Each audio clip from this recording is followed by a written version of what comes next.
I'm Rezlar. I'm Frosty. As nobody's really engaged quite yet. Yep. Oh, there we have a bit of. Oh, was that a triple stun for the Mystic? And welcome back to the Value Pack.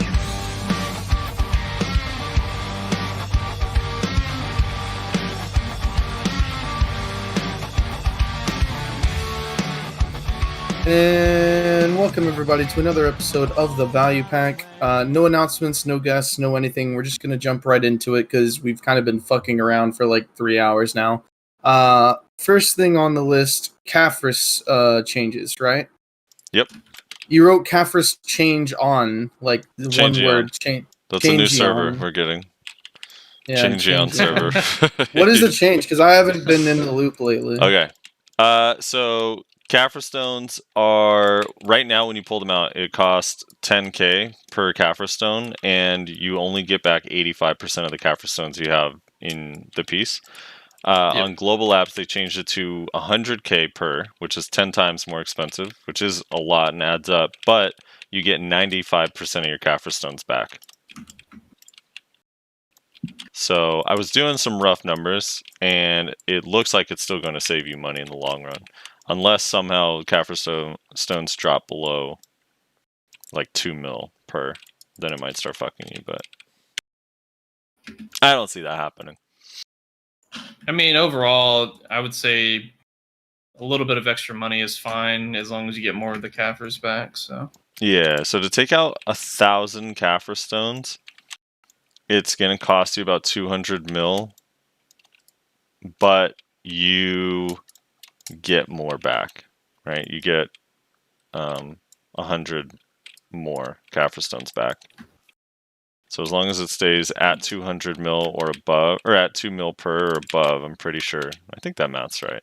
Might be wrong. Somewhere in there. You should be silver's not as hard to get as Caphras though. It's sometimes Caphras prices just skyrocket to like max price. Which they have been consistently lately, so I feel like this change is a direct result to the shit that's going on in KR, because ever since they got Armor of the Dead God and Black Star, like their Caphras stones have been sold out. So maybe this is to help with that. So looking at ways to alleviate that. I can see that. I saw a screenshot. This is now over a week ago, so it might be different. But I saw a screenshot of their Caphras stones in the marketplace, and it was literally capped at 3 mil, and there were 30,000 orders at 3 mil.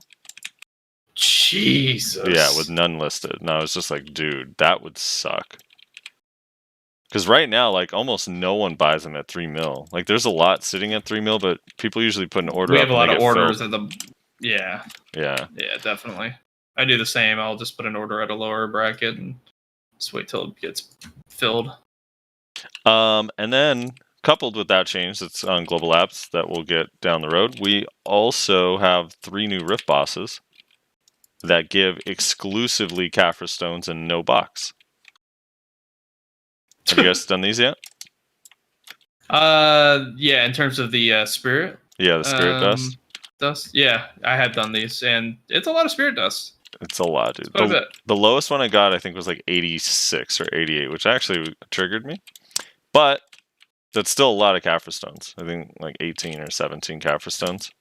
But one of mine gave me 114. So can't complain. Silent Chad helped us out with the Caphras chart. If you want to look at that, I know you already mentioned the numbers. Roughly, this is going to show how much it'll cost now. Yeah, this was okay. Let me pull this up. To give you an example. I think it's based on a pen tree, if I'm not mistaken. Okay. Thank you, Silent Chad. Oh yeah, they have another Caphras change too. I forgot that changed level 1 through 4. Yeah. So yeah, it's easier to get into the lower brackets of DP, like the entry level Caphras brackets, to kind of help lower end players get higher DP quicker. At least that's my interpretation of it. And then when you start getting to the higher tiers, obviously you're paying an arm and a leg. which is pretty normal. So it's just way. I mean, you save a lot according to this chart. No. Yeah, I mean, you save a lot more silver. So, now if it Like, drops overall, too much, that'll change, but I don't think it will. So the other changes, basically levels 1 through 4 are, was it 20% less Caphras stones to get between from level 1 or 0 to 4? 20% total fewer Caphras stones on pen armors, and then but to get to level 10 is still the exact same, so it got redistributed somewhere in there. I don't know if it got redistributed to level 10 specifically or just across the board, but I guess we'll have to see. But yeah, it's kind of a good thing too, because if you get a pen armor, getting it to level 4, it actually makes it so much nicer, because most people have like Tet Dimtree or Tet whatever at level 3. Yeah. And getting a pen armor only roughly gives you 2 DP from there, so being able to get it to level 4 easily makes it feel like you're getting a bigger upgrade. Yeah, I agree. Because, like, exactly, you, just like how you said, you only feel like you get that initial 2 DP. And then this will help it kind of be closer to what, 5 straight DP gain would feel, essentially. Or even more, right? 6 with the 4? The 2 plus the 4 would be 6, I think, right? Yeah, 6. I didn't know if there was a hit at one of those brackets didn't give one. I couldn't remember. So are these the bosses that give dust? Those are just events? Or it's I think event bosses. Like, I know, didn't they say in the patch notes that basically they planned on making rift bosses more frequent again? But they also added in this event type 1 where it drops the spirit dust, large amounts of it. Right. Which I like. I think the spirit dust ones are fine. Like, it's better than getting these RNG boxes that give you fucking crons all the time. 3 crons. Like, the crons are nice, but at least this directly translates to actual real actual silver that you can use either in your gear or just sell. And it's viable for every player, and it helps the in-game players that are trying to beef up their gear, the mid-tier players that are trying to beef up their gear. You don't want 3 crown stones? I think I'm good.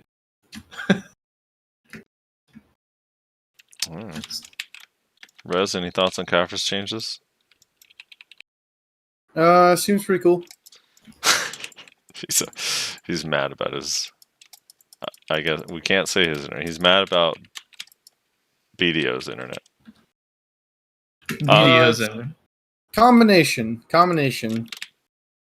But he has majority my internet, but the BDO's not helping the situation. That's certainly true. But he has a Valorant key, so his night about to get fucking a lot pretty better. Amazing. Yeah, it's about to get a lot better. That shit looks super fun. Until he disconnects constantly because of the ISP. that would suck, dude. I'm really actually running. I'm running speed tests. That's why I'm not kind of out of it, and I'm getting varying results. But the highest I've gotten so far is 6.29 megabits per second. Down? Yikes. Down. Oh my god, dude! I what about your up? Be able your to up is where most of your stuff is. Up is okay. Up is 11.7, which is around what I'm supposed to be getting, so that's fine. But are you wired internet by chance? Ethernet? Yeah, are you direct or are you wireless? No, I'm wireless. But yeah, well, that kind of there's some loss potentially there. No, I should be getting a lot more than 6.29, my guy. Well, I agree. You probably should be, but I'm just saying that could be one factor to contribute to many factors. Oh no, absolutely, yeah. And I actually blame being on Wi-Fi for a lot of my desync, but unfortunately in this house there's no way I can be directly connected, so it's just not possible. Google Wi-Fi, dude. You gotta get it. Google Wi-Fi, dude. It's actually saved. It's saved my life, dude. It's reduced my latency and improved my connection a ton. Yeah, Wait. I'm probably gonna have to call Spectrum about this, and they're probably gonna tell me to go fuck myself because they're really Dude. the only internet provider in the area. So that's fine. Yeah, that was my problem. I had only Spectrum to deal with, and Yeah, found WowNet, and it saved everything. So Google Wi-Fi has like a mesh network thing for home where like you put one base where your router is, and then you can put the other bases like as many as you want. Really, I bought 3, but you can put them anywhere you want. So I have one base like in my living room under the TV where the router is, and then I have another base here on my desk. And another base, well, probably gonna move it to the bedroom. I used to have my PC in the bedroom. But the base that's here on my desk, like literally to connect to my computer, is just an Ethernet cable directly to my PC. And it's like, literally the exact same speed, at least for me when I tested, as being directly connected to the router. Which is kind of nuts. Okay. So this one's a lot better. I connected to I'm doing different servers, you know, to get different tests and stuff. And this one was 9.45, which is closer to what I'm supposed to be getting, but still not good. What are you supposed to be getting? I believe we're supposed to be getting 15. Dude, you know what's crazy is I'm supposed to be getting 100, but lately it's been testing at like 300, which is super rare for Spectrum to like give more speed than you're paying for. The issue is I live with my parents and they don't give a fuck about speed, right? They're like, as long as I can browse Netflix and like send emails, that's all they give a shit about. Yeah. It's like, hey, can we call the ISP? The internet's not working. It's like, it's working fine for me. It's like, no, it's not. Like, I just tested. It's really bad. And they're like, I said fuck you. It's like, no, you didn't say fuck you. You said it's working fine for you. No, that's Spectrum. No, that's literally what Spectrum does. I'll call and say like, it'll happen all the time. It happens. I've stopped bothering with it, but now I have hard evidence of this shit. So I'm gonna fucking harass them. I mean, I had the same kind of issues, but normally I'm like, hey, the internet's being like super fucked, and they go, well, we have no signs of this happening on our end, and I'm what they say well, to me is that I'm like, that's good for you. I can't do shit. So yeah, what they say is all we can do is guarantee 70%, and I'm like, well, I was still sub 70%. I was like roughly 50%. I'm like, this isn't acceptable. I'm not paying for 50% of the internet. Yeah. And but there wasn't really much they could do. They brought techs out. They started messing around with my setup. They tried to blame it on splitters that I had in the house, which didn't make a difference because I had that shit in for years, literal years. Didn't affect my stream before. It's fucking convenient that it's affecting it now. But yeah, it's just also another major factor is with coronavirus. Everyone's being home. Everyone's basically stacking up on the node that you're on. It's not helping. Yeah, it doesn't help. A lot of extra traffic. But except it's not, because it's the weekend, so it should be the same as every other weekend.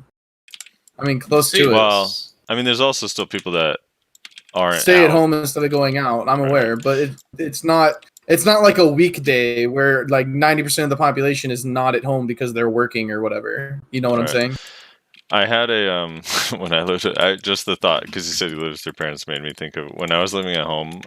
I'd be like, I feel like every Wi-Fi router was dog shit back in the day, so you had to reset it like 3 or 4 times a day because it would fucking just fuck up on you. So I remember I'd be like, Dad, can we reset the router? And he'd be like, you already reset it like 2 hours ago. And I'm like, I know, the internet's acting up again. He'd be like, no, you can do it again tomorrow. I'm like, but why? Like, I just, please. Dad, please. Like, I said no. And it's like he like put his foot down on router resetting for some reason. I'm like, why? Jesus. What a router reset Nazi. That's insane. Yeah, dude. That's crazy. Okay, this one we're about correct. Oh, well, never mind. It's going down now. We started good. Why is it okay? You're gonna have to explain this to me. Maybe you guys know more than I do. Why is it changing so wildly based on the server I'm connected to? Does that just mean certain servers that my shit's going through are fucked? Yeah, it's like the path, the nodes that it's taking. I don't know that much about it, but on a very generic... I can't change the path. No, you can't, but they can for you if you're having an issue. They can change your routing. They won't, because they're okay. assholes, or they'll tell you they will and then they don't. But sometimes that actually fixes shit. They won't do it. They probably won't. It's annoying. It's annoying because you gotta like legit get a manager for them to even consider it. Otherwise, they're like, no, sir, you just need to unplug and plug back in. Like, Yeah, no. that's all they do, and they'll send out texts to check out your setup, and then the tech will say, "Oh, well, here's your problem," and fucking tightens up some fucking cord. Does Make it seem literally like nothing. that was the whole cause. Yeah, you have a loose wire right here. You know, like Yeah. that could really mess with the whole thing. Like, Yeah, they've done that to me before, like- where they come up and they're like, "Oh, well, here's your problem. There, you shouldn't have any issues now." Like It's like, 3 days guys, later, the it's exact like- same thing is happening. It's like, guys, seriously, I know this is your job, but you know, this is 2020. We have the internet. We can look up shit. We can tell when you're fucking bullshitting us.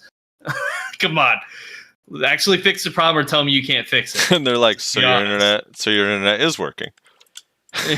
Oh, No. Yeah, mobile. right. God damn it. Fucking mobile. Uh, Shit. But no. That's Anyway, unfortunate. this is supposed to be BDO stuff, right? Is that what we're doing? No, this is the value pack on what is the best value for internet service providers. dude, we're gonna be all over the place because I just thought of something that I should have mentioned at the top of the show. Dude, our shit's on iTunes. We're finally on Oh iTunes. yeah, we're on iTunes. You have to Yeah. search the value pack, but we're there. You search the value pack or the value pack podcast. We are there. For some reason, when you search Black Desert Online or BDO, it's not there. I don't know how to add tags. I'm going to try my best to figure it out. But for now, if you have friends or you want to share it through iTunes, just search the value pack and it's right there. Every episode. Let's face it. Or None of almost every you episode. have friends right now because you're not allowed to see your friends. So Ooh, Dude, we've been doing I visits, dude. Internet visits. iVisits. Yeah, Yeah, like dude. Reslar's parents doing the Zoom cocktail parties. Yeah. no, that wasn't my parents. That was someone in chat's Oh, parents. gotcha. My family's Oh, just yeah, doing. yeah. My family's just doing like normal. Like, They're just visits, watching like, just hanging out. NASCAR. I'm watching No. NASCAR. Old NASCAR reruns. I don't Oh, live in man. Alabama, Frosty. What the Dude, you live in Texas. Same thing. fuck? Dude, don't ever say that again or I will come to California and slap you. Dude, you live in Ala, Texas. Home of the NASCAR. All right. Now that I've offended half the podcast listeners, let's move on to Wow. Abandoned Monastery. Reslar, with your internet, have you been there? Nope. That's toxic. I want to talk about this. Have you gone at all, Nayashe? I haven't gone yet, but like I said, I know some people that have, and I've been watching streams of other players that are in there, so I'm semi-familiar with it. I just haven't personally experienced it yet. I do plan on going there. I just haven't had time. Right. So I spent a few hours in there. It was pretty good there. Yeah? I think so, yeah, because we don't have really a lot of juggling like some of the other Dude, older classes do. Kuno might actually be the worst. The absolute worst class. Yeah, you in guys there. have a lot of air smashes and shit. Dude, so we got a lot of, like... Alright, so Shadow Stomp makes them fly. Shadow Clones makes them air smash and go even further away from us. Wheel Wrath makes them fly. Tendon Cutter, the end of it makes them fly if you click, which I guess you probably shouldn't click, but sometimes you do. And then Shadow Explosion has this stupid text that I think needs to just be removed from the game from every single skill. There's no one on Earth that wants this ability, where it says, pushes the target on good hits, PvE only. No, please. Please, God, remove that from the game. Yeah, honestly, the pushback CCs for mobs isn't really relevant nowadays. A lot of people want to stack mobs, and more of the end game mobs are based around stacking the mobs. They're not in small packs or stuff that you would want to actually push mobs back for. Like, I don't even understand where that mechanic was relevant. Yeah, it's fucking bad, dude. It's really, really bad. It's so noticeable in there. and Yeah, I they don't know. literally went like super fucking minimalistic approach on it. They literally carbon copied the Monastery mobs and then plopped them in there, adjusted their stats, gave them a different loot table, and that's essentially it. Yeah, Like, because those mobs are susceptible to fucking everything, which is why the 280 ones are too. also It's just insane. I get, because of the water and the candles that are in there, my frame rate in there is really, really bad. Really? In It's not certain parts. optimized. Yeah, so unless I like lower my settings to optimize, like sometimes low kind of works too. It's like there's areas where it's like super laggy. So I hope they can optimize the performance bit, because the thing is, like, despite all of that negative shit, I actually really like that spot. It's Yeah, I mean, that's what I heard place to too. A grind. lot of people like it. Like fake and Hyperion were doing it last night, and they were getting some pretty good trash per hour and really good drop rates with the Dons. Yeah. Shaky went with fake a few times, I think, as well, and they did really good on the trash and the Don drops. I got the piece to make a Dawn earring, and then a friend I was with he did 2 half-hour loot scrolls and got an earring in each one. Which is kind of nuts. So just raw drop earring, huh? Raw drop earring, dude, twice. Oh no, he got the earring once, I think, and then the material. Apparently, Silent Chat is saying the rocks in there are a pain in the ass. The rocks are a little bit annoying because the AoE on them doesn't make any sense. You could have passed the rock. It's kind of like that block jump that I caught you in, where like you already chased, but the game decided that when I used it, you were unprotected, so it pulled you back. Like, that's how the rocks are, but like ×2 on distance. It's actually insane. Like, there are times where I just go completely past the rock, and then it CCs me. I'm like, dude, what the fuck? I'm nowhere near it. Doesn't it ignore protections too? Because it was funny watching Vert's stream when him and Choice were doing it, and Choice was jumping around with Zerker, and he was literally getting CC'd by the stalagmites. I don't know. I can't confirm that it ignores. I completely forget that they're there. So that shit hits me. It was fucking hilarious, though. They were cracking up about it, but I'm sure after doing it for hours and getting caught, it's fucking it was annoying. Super funny for the first hour, and then I'm like, all right, this is actually really annoying. Yeah. Yeah. Maybe if they made the respawn rate on those falling rocks like way longer, like they can fall once every like 3 hours or something instead of once every single rotation, that wouldn't be so bad. Yeah, that wouldn't be bad. I mean, at this rate, with all the rocks falling, we're gonna end up having a true cave in here soon. Fucking hell, shit's serious. But yeah, no, the fucking spot is interesting for sure. A lot of people like it because they wanted a duo spot, a reason to grind it with a friend, because most of the spots nowadays are basically like, unless you're at Miramont, you are solo, and that is not fun for a lot of players. So the duo spot just gives them a reason to have a good time and enjoy, grinding with a friend, bullshitting with them or whatever, or guildy, and then you both can make relatively good money. Apparently it's like really good average money per hour, even if you just only got trash. Yeah, the spot has made me want Odalito even more. Really? Yeah, because like you just want new grind spots now. Well, new grind spots, but Odalito, like what, 2 or 3 of them are a group spot. That's true. And the group spot, like, I mean, it's gonna be. I think it's gonna be a really big and important change for BDO as like progression goes. Like, being able to grind with people that you enjoy playing with is going to really make the game a lot more bearable for a lot of players. Yeah, a lot of players aren't into that whole, like, they're not really into the whole Korean style grind, which they're in the wrong game if they aren't. But I mean, I can attest I don't really care to grind a fuckload either. But when you have an option like that to grind with friends, it just makes it so much better, much more bearable. And then you just the time passes by, you don't even fucking notice, and then you're like done with like 2-3 hours, and you made a shitload of money. Yeah. Anyway, fun spot. I like it. Hopefully, I don't know. Oh, the boss event too. Let's talk about that too within there. Like that's pretty cool. I haven't gotten it to spawn for me, and I haven't participated. So, how does it work?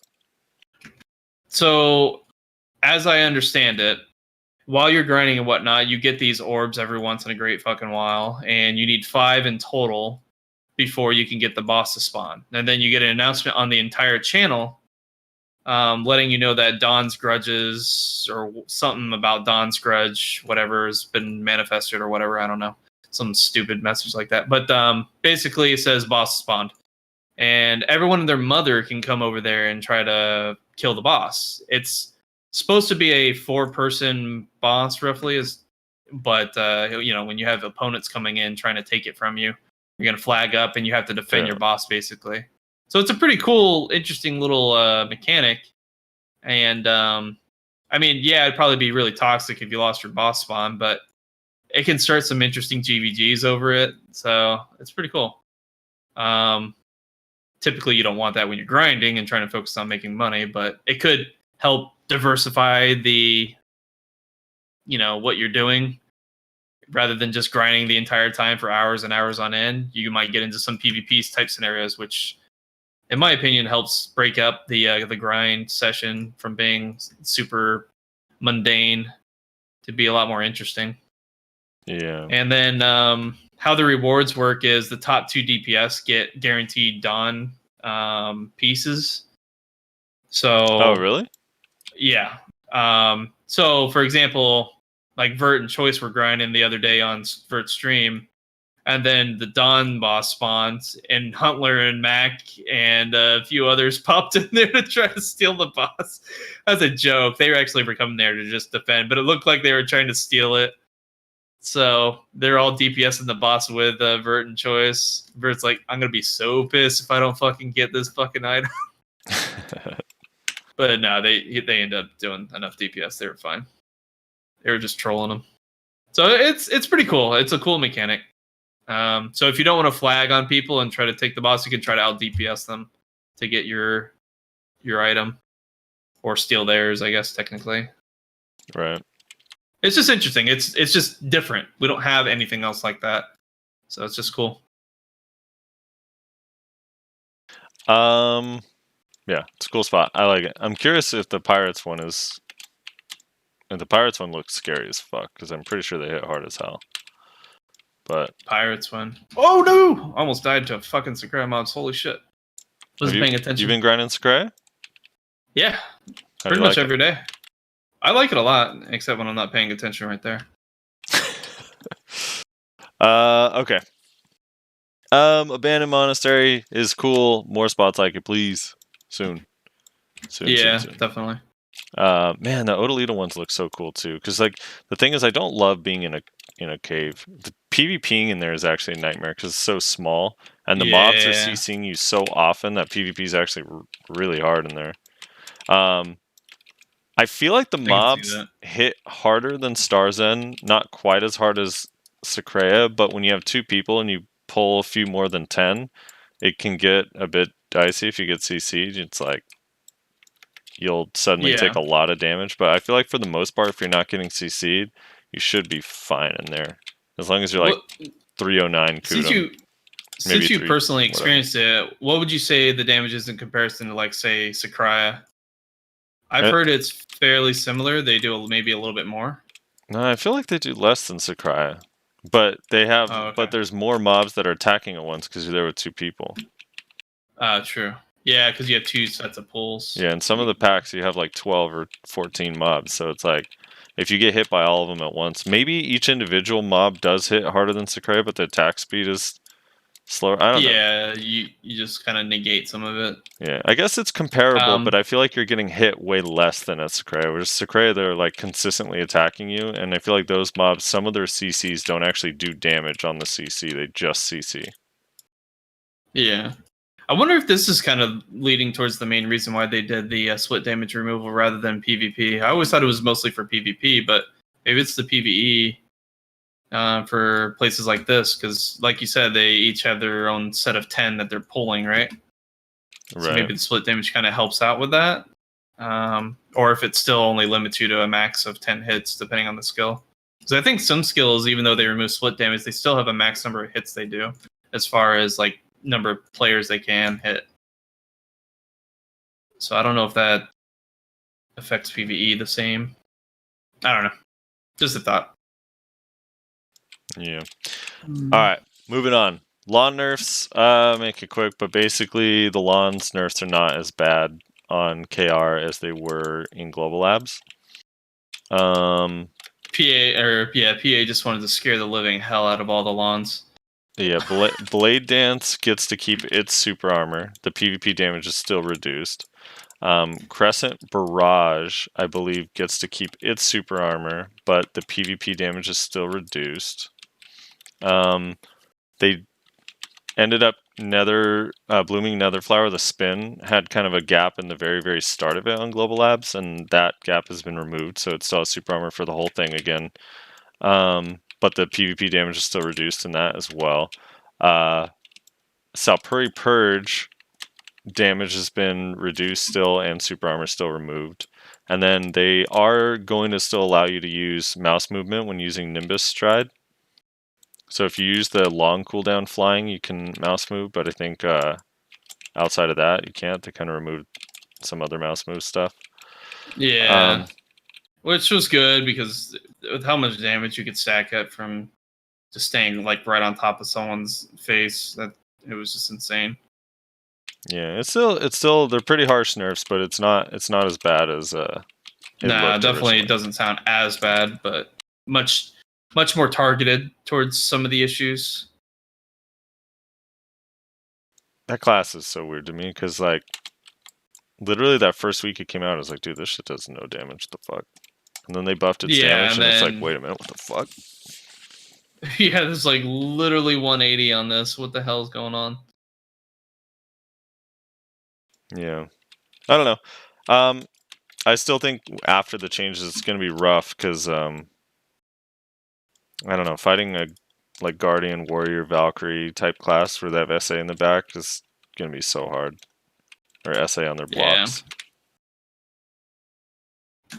On that class. I honestly hate that fucking feature. What do you hate more? Don't. Grab or SA on block? SA on block. Honestly, I really do hate SA on block a lot more. I think it takes no skill to just sit there and be in block state. As long as you outgear your opponent, they can't really do anything to you. Yeah.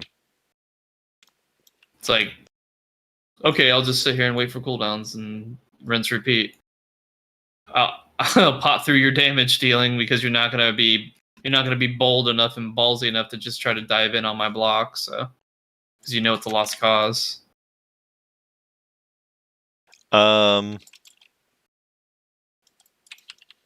Rez, what do you hate more? That people can grab you or SA on block?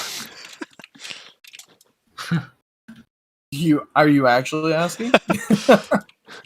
If you had to remove one from the game, what would it be? Grabs or SA on block? Neither. Don't be a bitch, dude. Option C. Give if I Zerker had to SA on remove- block? I feel like I would have to pick removing SA on block just because it affects less classes, honestly. Yeah. Like, dude, if you actually just removed grabs, that would be devastating for so many classes. It would be. I don't deny it. I still think it should do it though. Like, I think the only classes that could survive if they took away grabs and did nothing else, the only classes that would still be okay would be Ninja and Gno. But even those would be like nowhere near where they are now. Yeah, I mean, if they removed grabs, they'd have to go through and give every one of those classes with grabs like some really cool new protected CCs. Yeah.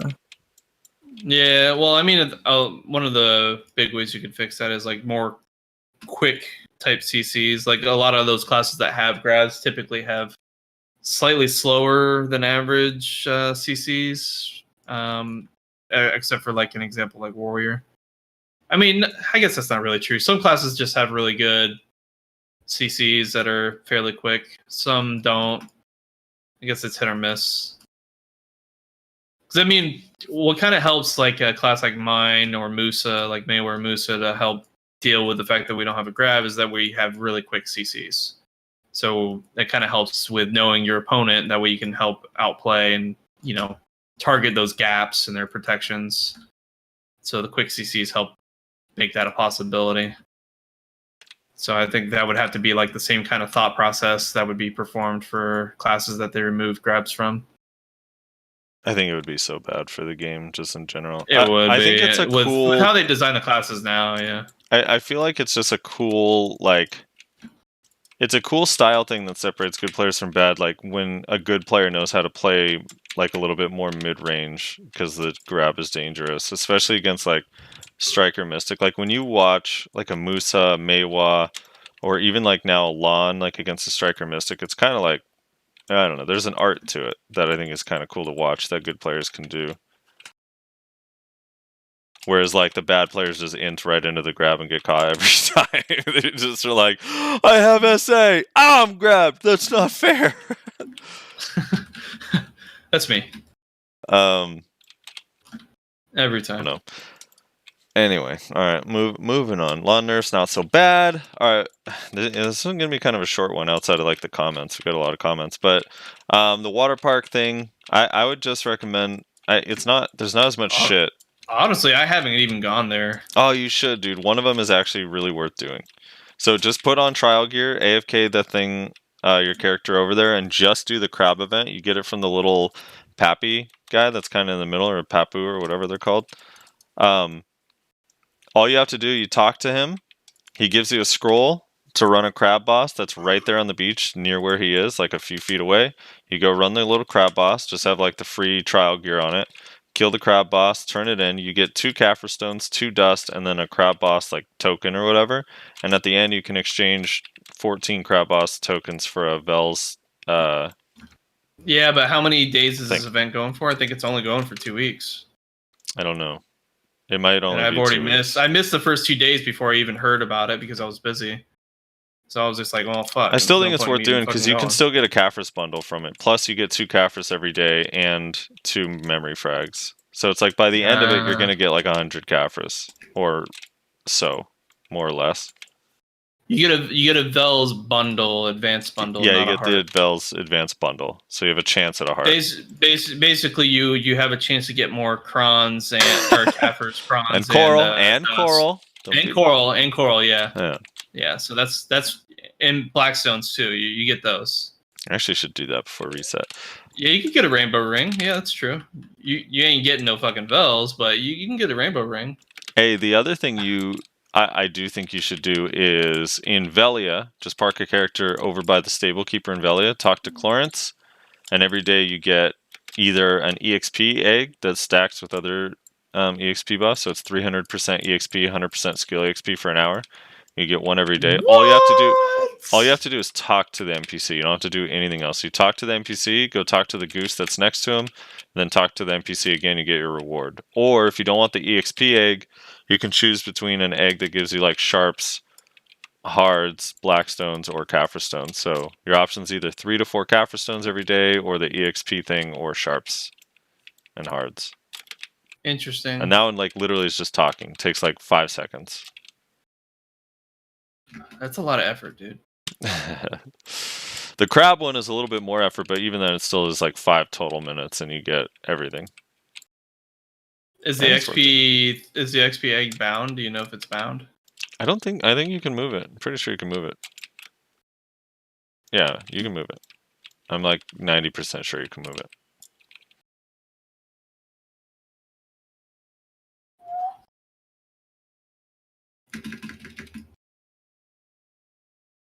These mobs are being fucking toxic right now. Holy shit. Just chill the fuck out, guys. Alright, so yeah, those are the events. There's no fishing event. Maybe we'll get one.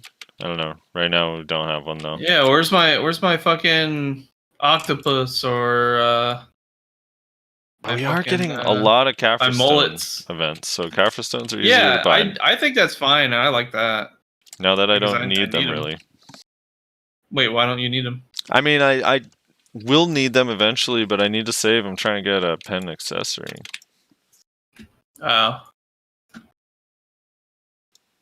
I'm on hold on the Caphras thing, dude. I had to Pen get, accessory. Are you going for the yoga first? yeah, dude. Getting my Zarka to level 7 was so expensive. Oh my god. But it actually looks pretty nice now.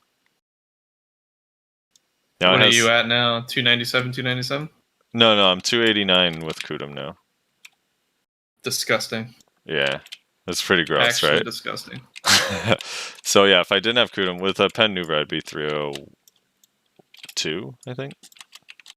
When I get the Pen Tree, I might look into maybe holding off on the Pen Muskins and going and swapping out the Black Star for Zarka. No, And then I would recommend finishing the armor. It's going to make way more of a difference. Think so? Yeah, because if you can trade even a little bit, just helps so much with like your options. Yeah, that's true. When you run into someone where you literally can't use the super armor skill because it's risky, like it limits you so much. Yeah, you're not wrong. Yeah, I don't know. I'm gonna go back. Like my goal is hopefully get this Pen Leighton like before or right after like Odalita comes out, and then I guess just focus on Armor of the Dead God.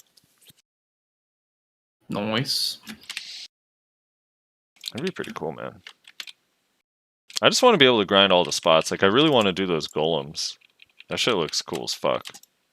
Oh, you want to get one shot by those golems? Nice. Dude, they remind me of, did you ever play Terra?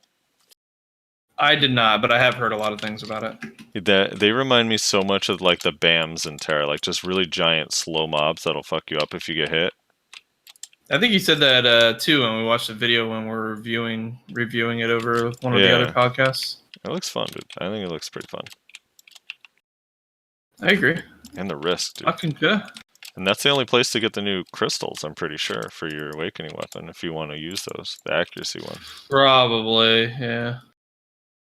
I think a lot of people are going to opt for the homes or max in that fucking awakening slots, though. Yeah, I think so, too.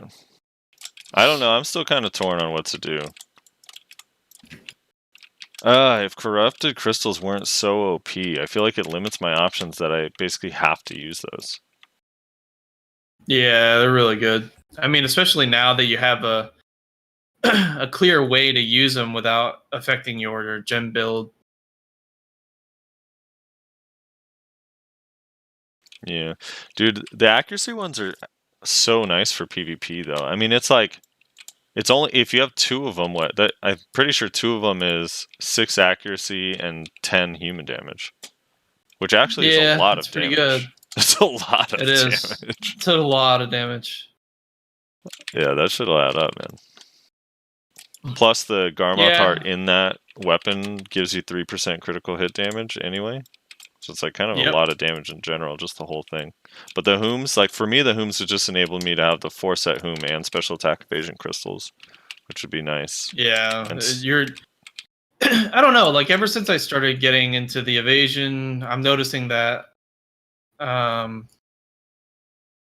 basically once you get to your AP to a very comfortable point where you can kill most typical geared players in a relatively short or decent combo without you overextending yourself too much, just getting to the point where you have enough defense to be able to like survive in a 1vx scenario, to like look for opportunities rather than just getting fucking shredded by the AoE damage they do. It really makes a game changer. Like you said to me earlier with the finishing off my pen gear. Like, it really is noticeable. Yeah, it feels nice. Also, it feels nice, like, with all these new grind spots coming out, to be able to be like, oh, I could go there. Yeah, that too. You're not really limited at anything. You can go explore the game in whatever capacity you want. Skrea is a game changer, dude. I actually love Skrea so much. I love the way the mobs pull. I like that there's no, like, you don't sit and wait for pulls. You just keep hitting the mobs. You just keep going and going and going. Yeah. I enjoy it too. And it's trash and its drop rates are pretty, fair. Mm-hmm. I usually get about a red shard an hour. Usually. Probably won't get one this hour. And I think that's it. Is there anything else we need to talk about before we just go straight to the comments? No, we're on iTunes. I mean, nothing too crazy. Before we get to the Just comments, the global lab changes, and that was it. global lab changes. They said in the note on the global lab changes that they are aware of the damage disparity between Awakening and Succession, and they're working to fix that. Now, I don't know if that means bringing Awakening up or bringing Succession down, but I kind of hope it means bringing Awakening up, personally. We'll see. I think they will bring it up. So that was a good to read. So we're on iTunes now. We're on Spotify. We'll always be on YouTube. We're always on Castbox. We're on SoundCloud. We also have a FeedBurner link. So if you have an app that lets you just put any custom links in there, that works as well. Nayashe obviously streams. Been streaming for a long time. He streams the podcast live when we record it. So if you want to watch live, check out Nayashe's stream, twitch.tv/Nayashe_NA. I've been streaming on weekdays, basically every weekday. Yesterday I didn't, but every weekday. Twitch.tv/SoFrosty. Let me just kill this boss and then. Yeah, I got your podcast on my, or your Twitch on my fucking command, I think, as well. And then I'll for anyone in chat that is interested, which you should be because it's Frosty. Dude, and a shout out to Yellow who hosted me and got me a bunch of new followers randomly one night at like 3 a.m. or 2 a.m. Did he really? Yeah, dude, I was like, fuck yeah. Well, yeah, that actually probably makes sense because he usually does the AOA tournaments, like the little mini tournaments that he does. All right, set up some fishing. Get to the comments. We have a lot of comments this time around. I wonder why. Oh, because of Tim Allen's yeah, man. podcast. A lot of people watched it already. After just 1 week, already has like 2.6k views. It's not too bad. That's pretty good. That's pretty good. Okay, sort by newest first. Here we go. Shamir1515 says, next week perhaps talk a bit about the EU guild scuffed, claiming all of the abandoned monastery spots. Miraculously always showing up on a server when it's boss time and feeding their highest geared players with 700 mil an hour without even grinding to spawn the boss. This is not too far off from the 1 bill an hour Afuaru maps. Hold on. How is it What? 700 mil an hour? Is it because they're on every channel and they're... Wait, what is it that they're doing? So he's saying that the guild scuffed is claiming all the abandoned monastery spots and miraculously showing up on every server when it's boss time and feeding their highest geared player 700 mil an hour without even grinding to spawn the boss. This is not too far off from the 1 bill an hour Afuaru maps. So they're zerging the boss location with their entire guild basically, and then letting him get it. I think like the solution to that would just bring your own guild. Well, bring your own guild would help too, but also maybe don't make it a world announcement thing. Maybe only make an announcement if you're like in the Calpheon area or something. Or, like, I don't know. The world announcement thing for a boss that's really meant for 4 people doesn't even make sense to me, to be honest. It's super weird. I think it's cool. I mean, like you can't get mad if a guild is literally just outpowering you and they have better resources in terms of like being able to find out information on when things are popping up and then, taking advantage of that. I mean, that's unfortunate that it's happening where you lose your spawn, but that's kind of the risk. You go there knowing that it gets announced to the server, so I mean, you go there with a choice and you're going there with 2 players, so arguably you should be able to defend your spot to an extent. But if they bring entire guilds, I understand that you can't.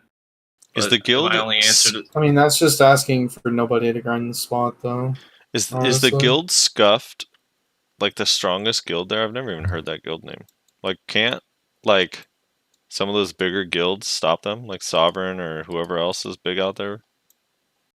Or no? Maybe not. I don't know. They should be able to. Yeah.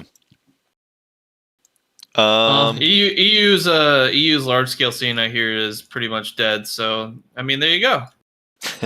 I mean, something to fight over. Yeah, there you go. There's some PvP. I say just bring more people, man. Like I just don't see how they can't cover every channel all at once, and there's just no way. There's too many channels, and you just got to bring your guild if it's that important to you.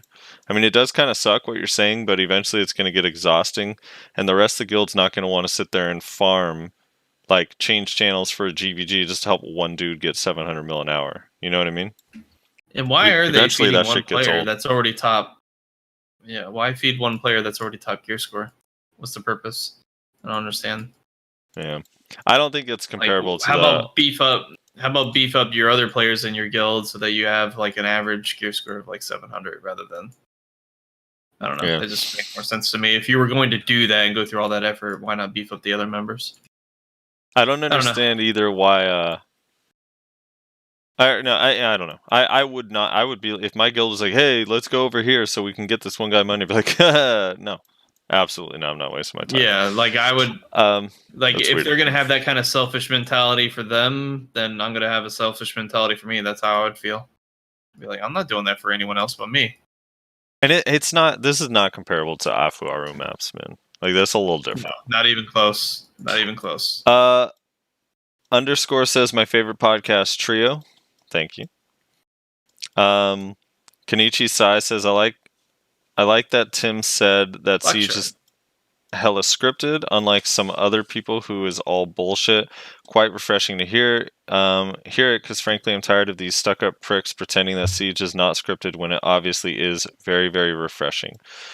Nodeware changes increasing the price of forts, reducing the number of nodes still isn't discouraging people to snipe. Like literally the first node we did after the maintenance was on a 3-fort node with 2 snipe forts, Papega. Although in our server, been seeing a lot of alliances and merges happening, which is a good sign. Still increasing fort costs even more to 100 mil or 200 mil would be a good idea. Yeah, I agree. I think the thing is though is that people are still doing it because there's that chance that it might work, right? So yes, I agree they should increase the cost, but I do think over time, as long as people are placing on these forts, like the snipe loses. Like a guild that's sniping every week can't afford They to just lose money. They 250 just mil a week. Yeah, eventually they're gonna be like, fuck man, like this isn't working. So I agree the cost increase for the fort should go up. But I almost still think that jackpot idea would be kind of cool. Yeah. He gives a long paragraph about Afuaru Map Exploit. I'm going to just do the TLDR. He says, TLDR, I fucking hate everyone. Not you guys, though. Love the podcast. Keep it up. Your podcast is one of the positive things left in this world after coronavirus and politics fucked everything up. Yikes. Oh, appreciate that. Glad to be a beacon of hope. Yeah. Frost says, from SEA and loving all these drama, LOL, perfect podcast for grinding. Keep up the content. You're welcome. Yeah, the drama is pretty good. Sabastian says, haha, this Joe Never Fails fanboy / friend trying to defend him. Let's get facts straight. He is toxic as hell, fake as shit. It's absurd what he did. He should not represent BDO. Should not have partnership. Imagine this new players watching him with stamp BDO official partner shit. All exploiters should be punished. All cheaters should. I don't want to play a game full of cheaters, botters on every corner. That will slowly kill the game. As always, thanks for the good time. Hope you will keep up podcasts. Stay safe. Cheers. QQ. You might as well quit BDO then, because yikes. Nah, you can. The important thing is just basically just stay in your lane and understand what you're doing. You know, fuck it, what everyone else is doing. As long as it doesn't like, I don't know. It's because it can basically directly impact you. But what I'm trying to say is, most of the things that I do in game, even for all the people that are fucking exploiting, hacking, or whatever, the bots and whatnot, it doesn't impact me. Like, it does and it doesn't. Like, it does affect market prices, you know, people doing the panoys and whatnot for... You have to say pilot now. We say pilots. No, this is free country, America. Pilots. You racist fuck. You racist fuck. They're so butthurt. They just look for anything to complain about. It's actually ridiculous. I have a question. I have a question. So Tim touched on this a little bit last time, but we didn't really talk too much in depth about it. Personally, I don't think it matters at all. It was the partner thing. Like, there were people saying, like, oh, well, it's a BDO partner. Like, to me, that has not a lot of bearing on it. I don't know. Like, it's a popular streamer. Like, that's the part that matters to me, is you're a popular streamer. Well, it does promote their stream. Yeah. You know, like, they act like it doesn't do anything for them. And yeah, they may not get perks from BDO as far as, like, direct items in game, or, you know, special attention from GMs whenever they put in a ticket, which I think there's been some cases where that kind of does pop up. I'm not going to really go into detail on that, but yeah, it's just like they still get their stream posted up on the main screen for when you're in launcher, as well as other Twitter areas too. Like, yeah, so it's like, that's kind of bullshit to sit there and say that, you know, you don't get anything from the BDO partnership. I didn't really think to say about that last week when we were talking with Tim, but I think that's no. But what I'm saying, I think that's pretty disingenuous to sit there and claim you get nothing, because you do get support. Here's my point: is the fact that Joe talked to somebody at Cacao, allegedly, was told that it was okay, re-said that or communicated that on stream, on his stream with however many hundred viewers that he had. Was that made worse because he's a BDO partner? I don't think it does. I just don't. No, but no one's saying that makes it worse. The people are just saying, like, a person he shouldn't have access promoting. To that kind of... Yeah, I think the point is they're saying someone who is promoting that you should exploit shouldn't be a partner. Not that it makes it worse. But okay, again, like, if you take Joe's story, which I understand, he hasn't given us evidence, so take it with a grain of salt. But if you take his side, it's not like this goes back to what I say about Trump all the time. Don't apply maliciousness where stupidity will do. Like, he wasn't saying, like, oh, go out there and exploit because they're not going to do anything about it because they're fucking cowards. He was like, no, I was told it's not an exploit by a Cacao employee, which, if that's true, then is that, like, I don't understand the It's not that, it's the arrogance that followed up, though. That's well, no, but it is if it's stupidity, that's just as bad. That doesn't change it for me, like, at all. I'm sorry. It's not. What do you mean? Stupidity, unfortunately, lets you get away with a lot. I mean, it does, but, like, I'm sorry, but you have to, like, what is it, dude? The claim that this is not an exploit from the beginning, regardless of what some dude in a text message told you, is absolutely absurd. Especially if you did a little bit of research. Agree. If you did a little bit of research and found out that, like, oh yeah, like, people were actually punished for a similar thing in the past, and he didn't even go to the BR one. He didn't show up. Yeah, I 100% agree. I 100% agree that saying it's not an exploit is stupid.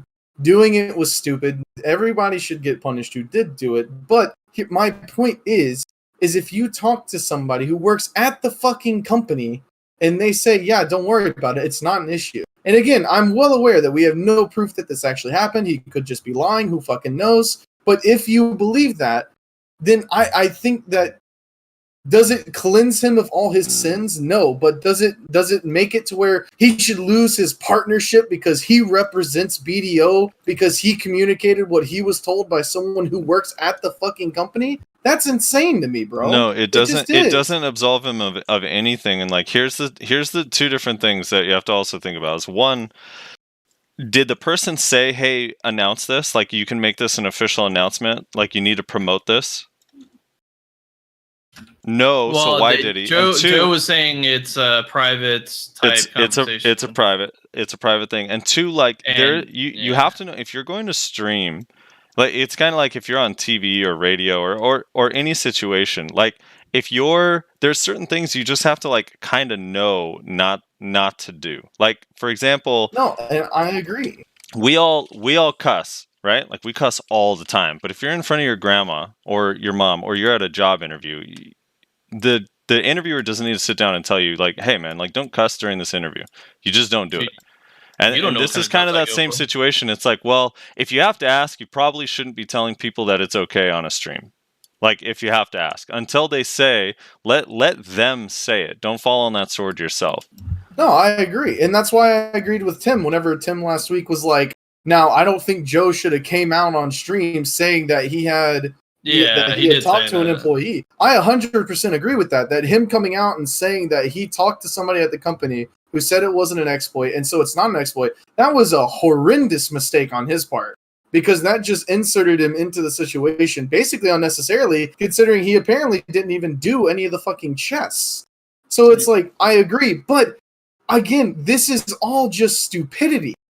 Like, I'm sorry, you say that it doesn't lessen the crime, but it does. Manslaughter But and it's murder are two different things. It's not stupidity because he didn't show up. If he thought it was okay, he would have went. It's not stupidity. He knew it was wrong. He didn't go. He convinced people to go. So I just can't get behind the stupidity are you throwing argument. on a tinfoil hat that Joe Never Fails was trying to get people banned? No, I'm saying Is that what you're saying? I'm confused. I'm lost. Oh, how are you confused? He told everyone that it was okay, and he didn't go. Right. Why didn't he go? Probably because he had concerns, like everybody else. Probably because he had concerns. So why was he promoting it on his stream, saying it was totally okay? Not just on his stream, but like in his guild, like his friends. His friends were like, "Oh, like this dude said it's all right. Like we can go." Even though countless people were telling him not to. Like, that does change things. It's not complete stupidity. It's not like he wasn't warned. It's not like people weren't asking him, like, wait, like, this is an exploit. Like, it was brought up. He wasn't cautious with it. Like, that's why people are upset. But the people who went had to make that decision themselves. They definitely did. They definitely did. They made the decision knowing that they could be potentially banned. If there was some idiot who said, "Oh well, Joe Never Fails says that it's okay because he says," again, these are all claims. We have no proof that it happened. Because Joe says that he talked to an employee and the employee said it's fine. Therefore, I know for a fact that it's going to be fine and I'm good to go. That person is also a fucking retard. Sure. That doesn't change anything, but sure, yeah, that's true. That is definitely true. Now, if the person who talked to him told him and he wants to show everyone, if the person said like, "Hey, talk about this on your stream so everyone is aware that it's okay to do this," then that changes everything, right? But as a BDO partner, where you're like supposed to sort of like, are you not supposed to have any good standing whatsoever? Is it like just completely irrelevant? You just do whatever. Like, for example, is like if I'm just like doing whatever I want and I don't care, like they say, Tim Allen said last week that he has to be careful, like some of the things he says. He's not allowed to name his characters certain things and this and that. So like they have some sort of standard, and their standard can't possibly be like, "Hey, make sure you throw us under the bus and tell everyone that our employee told you to do this and then promote it, and then it makes us look bad, you look bad, and so on." There's just no way. I think that's why there's just a lot more to it than like, hey, he's completely innocent because he didn't know better, even though he didn't show up because, but I never said he knew better. Completely innocent. I never said he's completely innocent. I said that the idea that he was like this orchestrator, this like malicious, you're taking it too personality. Far. You're taking it too far. I didn't say that. I'm not saying that. I'm saying no, but that's what other people. That's what this comment says. That's literally what this comment says. He's toxic as hell, fake as shit, absurd what he did. He should not represent BDO. Yeah. There are people saying he should lose his partnership. But why? Because he was stupid? None of that says he was like orchestrated. All it says is he should lose his partnership because he promoted an exploit and then didn't show up to it. He knew it was wrong and it was wrong. So why was he promoting it on the stream? Why was he saying it's totally okay? There are people that go to him because he's on the BDO website, whether you believe it or not. Those new players go to him like, "Oh, wait, what can we do? We can join a guild and do maps and we make how much? Oh, okay, cool." Yeah, he is one of the highest. He is one of the highest view count, and as far as BDO, he should know better. Twitch streamers is concerned.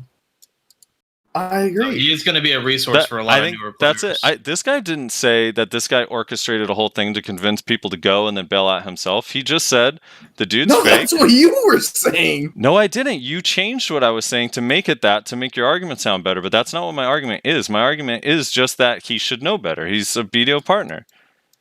The person who texted him, he didn't even claim the person texting told him to say on the stream that it's okay. Right. So why did he? He just shouldn't have said it. Because he should have he's just stupid. he should have just said, like, I got to work on this. Like, people lose their jobs because they do something stupid all the time. Remember the nappy-headed hose comment? That was just stupid. But he lost his job. The nappy-headed. Yeah, you don't remember Don Imus, dude? I mean, to be honest, he should have been framed for Employee of the Month, you know? All right, we got to move on. Yeah, Don Imus one time was like complaining. I forgot the exact context, but he said the phrase "nappy-headed hoe" came off as racist and insensitive. He was a radio host for like 25, 30 years, and he lost his job because of it. Even though it was just stupid of him to say, he didn't even like cuss or drop any like gamer words, but still he lost his job. And it happens. Yeah, I just think you just have to know better. Now it just looks bad. And the arrogance doesn't help. It makes people more angry.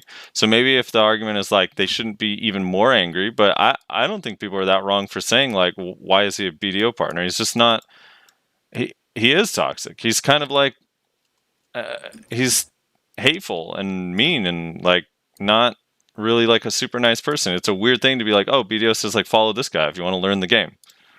This guy plays and he's an entertaining streamer and enjoy watching him. It seems kind of odd. Yeah, I actually agree with that point. It's funny because I'm sure there's already like 3 to 5 comments already typed up about how I'm defending Joe, but I actually don't like Joe very much. I've heard almost nothing but negative things about him, but I do believe that this is the response to Joe is being blown out of proportion because people don't like him. Right. And they're letting some bias. They're letting this deep hatred of Joe because of previous things that have happened influence their opinion over what should happen right now. I think that's definitely an element actually of what's that. happening. It doesn't help though that on top of like the arrogance of everybody, that Joe was like the face of this for all of those clips that we all saw, you know? Yeah, What? he was literally the face of it. Because the argument was before, like even before BR did it. This is what I think people keep forgetting. Everyone keeps thinking like BR did this and then we found out maybe there's an exploit. Like all of this happened before BR and Barcode did it. Yeah. Like this discussion that like, dude, this is an exploit happened before, not after. Yeah. So it's like because it was happening, it just wasn't happening on the grand scale that was shown on streams when Black Rose and Barcode did it. Anyway, I think Nom's Fatty Kitty wants Reslar to read this one. Well, Oh, God. So Alright, so in Reslar's voice he says, Mapper, here punish me daddy, ooh woo.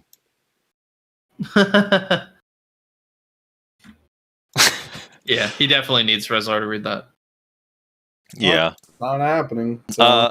Bunny says, ooh woo, just finished writing this, turned out to be a long post, sorry. I know a TLDR would be nice, man.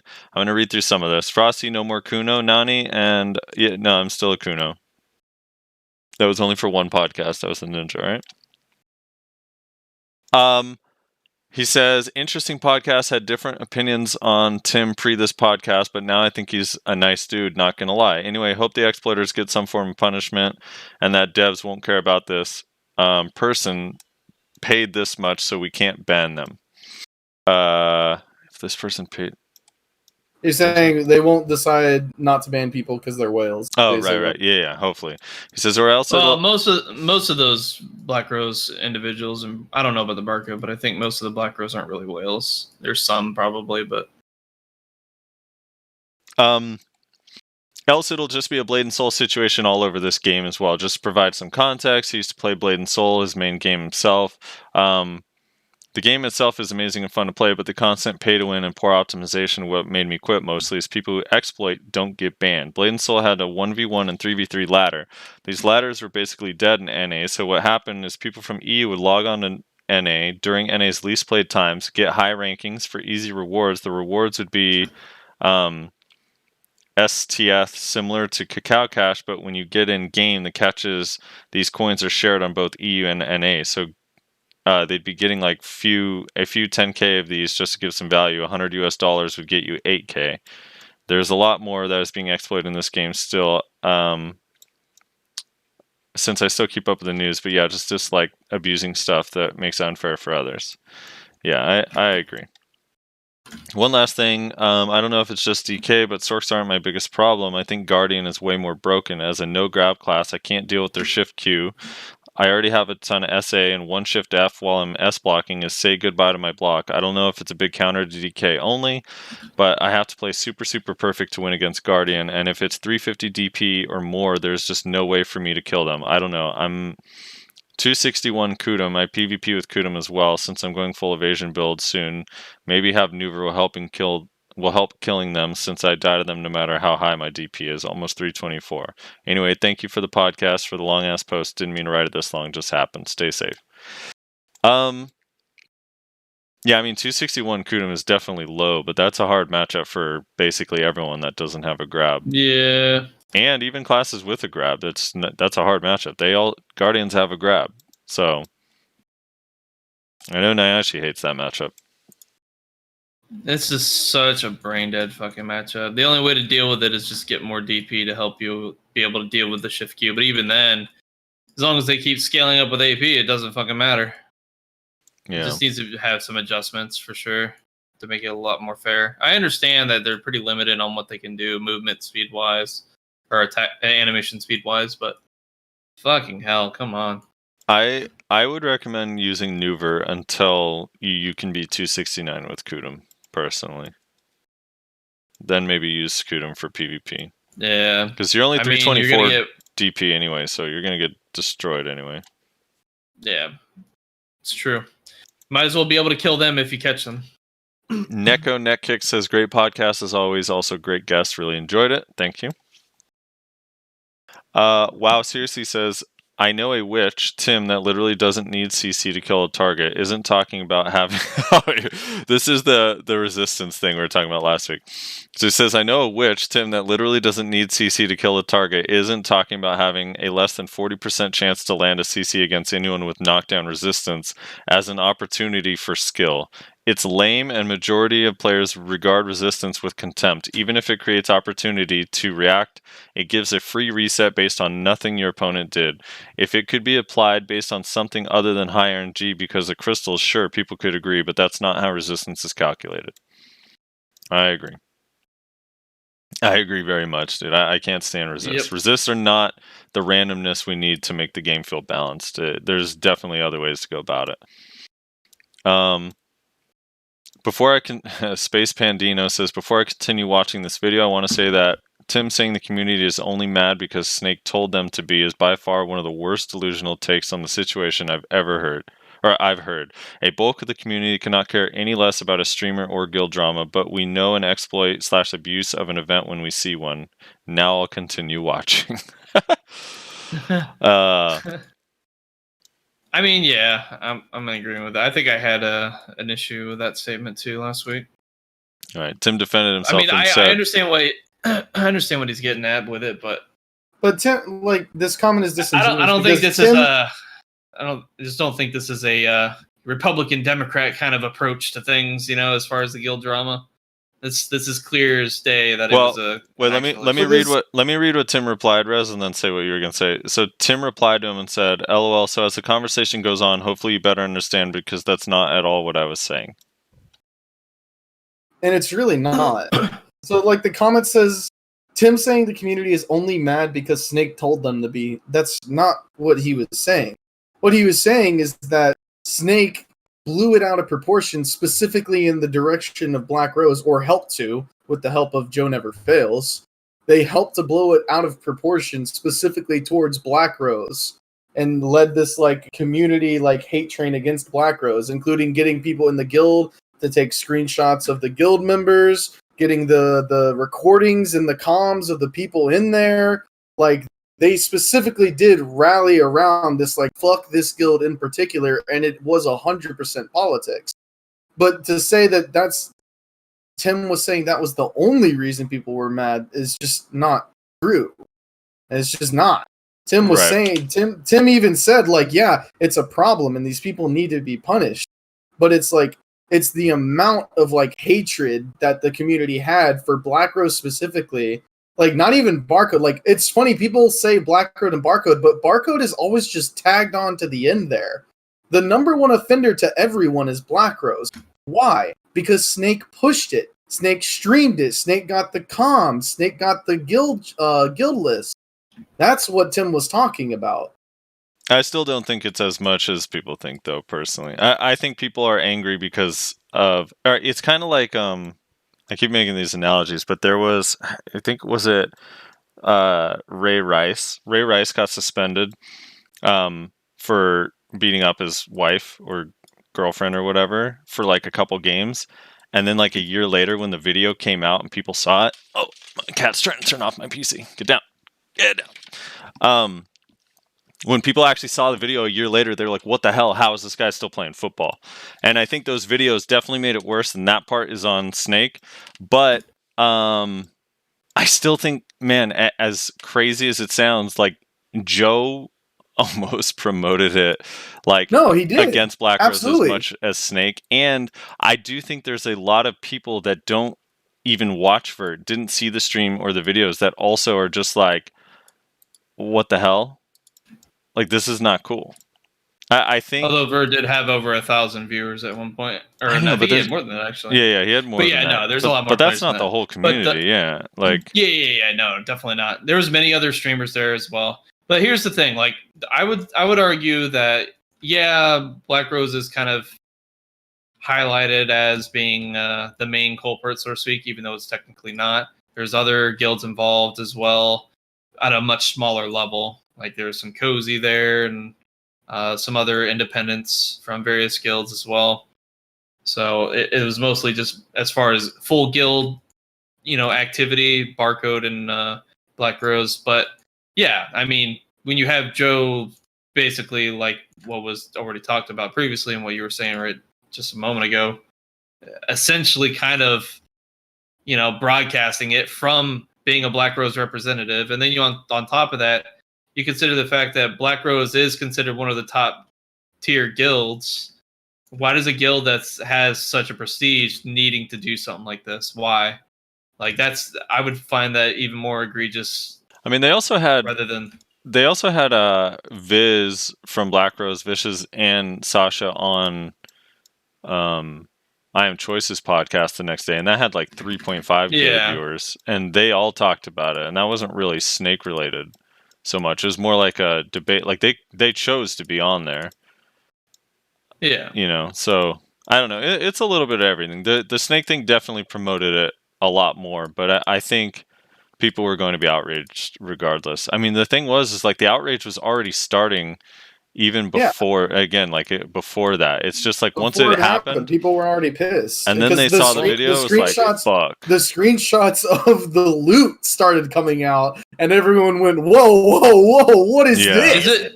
Is it not a case where the information was coming out about it prior to when they actually did the big main event, but there was also loot tables from players from Black Rose? Was that not really the reason?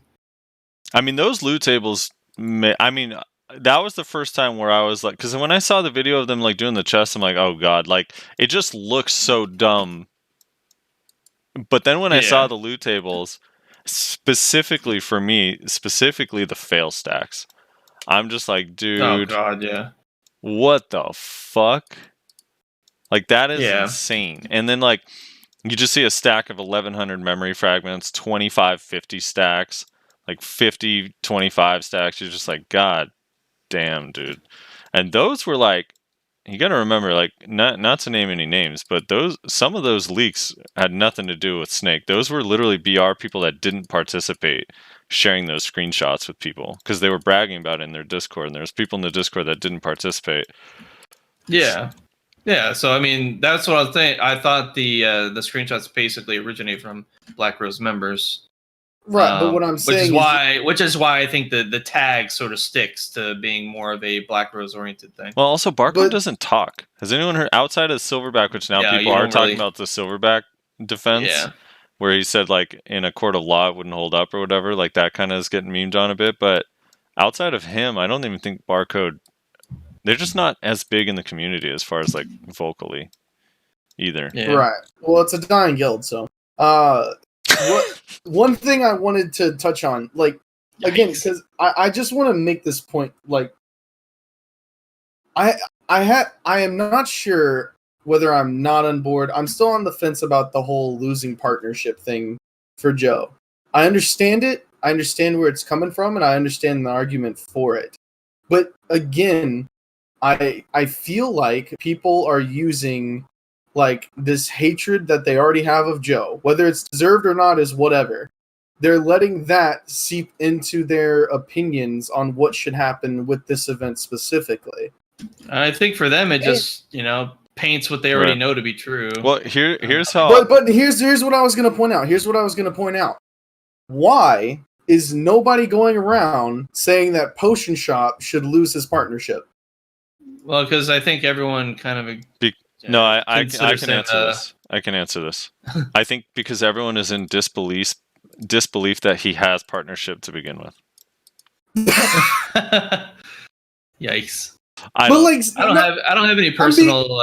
I'm being dead ass serious right now. Like, if the argument is, well, they were promoting an exploit on their stream, which is a BDO partnered stream. Why is there not a huge group of people sitting in Twitch chats saying Potion Shop should lose his partnership because he should not represent BDO? To be completely honest, I have seen that a lot on both his stream, in his stream chat, and on Reddit and in game. I do think people want him also to lose it if he has it. I don't even know if he has it. Probably. I have not seen any such thing. I have a little bit. I mean, definitely more for Joe, but when it happens, there's going to be a meme video that comes out with the whole when they caught Osama bin Laden. All right, here's my stance. Rez, tell me if you think this is fair. So one, I think whatever punishments are going to happen to all the people that participated needs to happen. Like it needs to just happen. They need to say what they're going to do and do it. And then two. Yeah. At least, I think the BDO team, whoever runs the partnership thing, their management, yada yada, should at least consider if it is a good idea to have these people as partners. Whether they decide to keep them or not is their prerogative, but it should at least be a discussion. I mean, I think yes, but I would argue that they should take it a step further. Here's the thing: I don't know. We're not partners. None of us are partners. Actually, you're not a partner, right? We'll probably never. No, Steve's partnered though. Yeah, none of us are partners, so none of us know if they have. Tim said like I can't name my character specific things. None of us know what other kind of rules they have. So I think it's even simpler than considering whether they should be partners. If Joe broke a rule by personally contacting an employee of Cacao or Perlibus or whoever, and then sharing that knowledge before the companies had an actual chance to make a real statement on their own. If that was breaking a rule, then he shouldn't be a partner. If it was not breaking a rule, then I see no reason why he should be removed. I just don't. They should make that rule. I don't want to go back. I think the rules are pretty clear. I don't want to go back in a circle, but I've made my point. I don't think that even that rule needs to have been broken for it to be a problem. I think he just should know better. But if you're representing, I think the rules are pretty clear. Partner, the word partner and just the way it's promoted, you become a representative, and as that representative, you got to have some common sense. But okay, and I agree. But does that not fall on the company for giving him partner in the first place, and then not giving him a list of guidelines to abide by? No, absolutely. And then that's their mistake, and now they got to get rid of him and correct it. Things can change if they want to. He might have been a good candidate before, not now. All right. By the way, just to close out, I do believe Joe should probably not be a partner, because I don't think I hate to say this for all the Joe fans out there, of which there probably are zero at this point in time. but I do think that he's probably not a good person to have new players directed towards for Black Desert Online. Whether that's because of him or specifically or outside factors, it's just kind of how it is, and it's it's just not good for new players, unfortunately. But it's not my call to make. So, I mean, I don't really care that much about it either way. I'm not, if he lost it or not, really doesn't matter to me. I don't really care that much. I would only care in the sense that as like if it has a negative impact on newer players coming into the game, then I would care because we the game survives based on new players coming in. See, my whole thing is in my heart, I'm a legalist. Which, do you guys know what legalists are? Yeah, No. it's an elven race from No, Lord of the okay. Rings. So in ancient China, there were like three forms. There was Confucianism, there was Taoism, and there was legalism. And then Confucianism was basically like all about like family and morals and things like that. Taoism was just like nothing matters, go with the flow, it's all chill. And then legalism was like obey the law, fuck you. And so that's kind of the mindset that I subscribe to, where it's like if there are rules that are broken, then there needs to be punishments executed. Whether that goes for Joe and the partnership team or the exploiters and the exploits themselves, rules are broken. They need to be they need to be punished. Is basically my stance on the whole thing. All right, Tim says, this different Tim, not Tim Allen, says, I was very curious to see what Frosty was going to re-roll to with the upcoming Kuno nerfs. Nothing. I was ninja in this video for grinding, but that's it. A little one-time thing. I'm a Kuno. I don't think the Kuno nerfs are that bad, to be honest. Jimmy Lang says, I got to give credit where credit is due. It's been 2 whole weeks since Yashi complained about Maehwa. Good job, buddy. Hey. I'm trying, damn it. I'm trying. Dude, we forgot to talk about the Maehwa buffs. Well, yeah, I mentioned the global lab thing, but you moved on. Obviously, it was like just... You forgot to have it put it in the notes. Oh, well. We'll talk about it next week. Yeah, they'll complain about him anyway. Talus X Septum says... Actually, hold on. I actually do want to highlight that because there were some legitimate... It was baffling. I couldn't believe it. There were Maehwa saying, wow, more nerfs. Yeah, there was some legit Reddit rats that were crying about the change. And yes, they don't get called Maehwas, they get called Reddit rats because, there's a certain level of stupidity that thrives on Reddit. And it was just baffling. They were literally complaining about something that we don't have and considering it a nerf that it wasn't what they was hoping it would be. That is basically what I was understanding. They were wanting it to be full frontal guard through the entire animation, charge and attack. When currently in live, at this point in time, it is just frontal guard on the charge up and then unprotected on the attack with the CC of knockdown.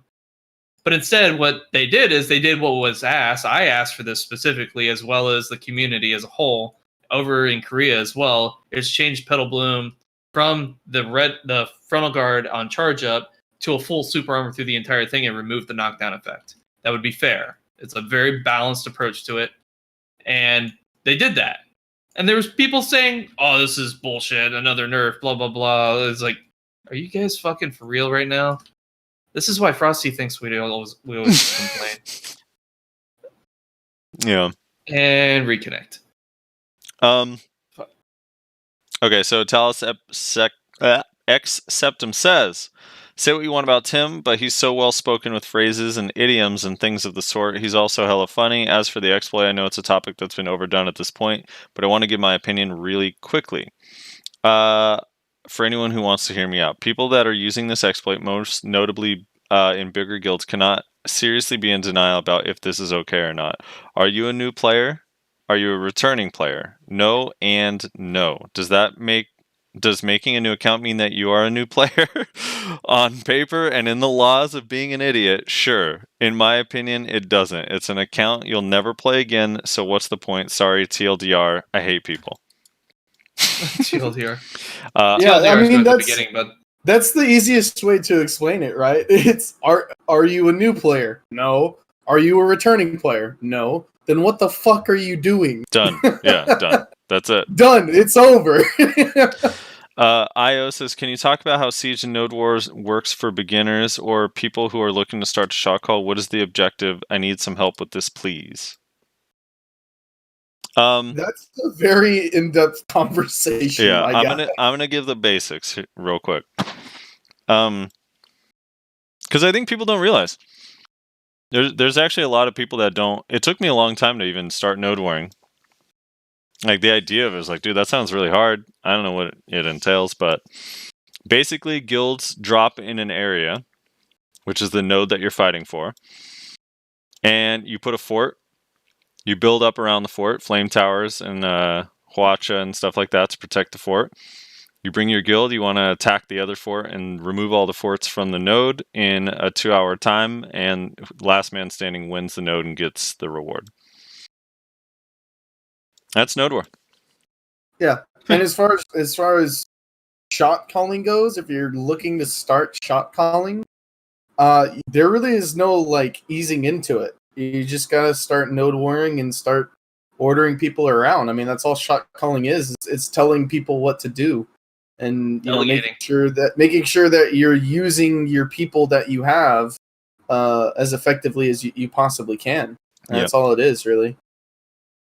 Yeah, just practice and watch node wars and other people do it and stuff, and you get the hang of it. Watch. I know Tim replied to that comment saying that drop in on his stream. Tim's a good content creator, a good streamer to watch. He streams a lot of node wars, I think.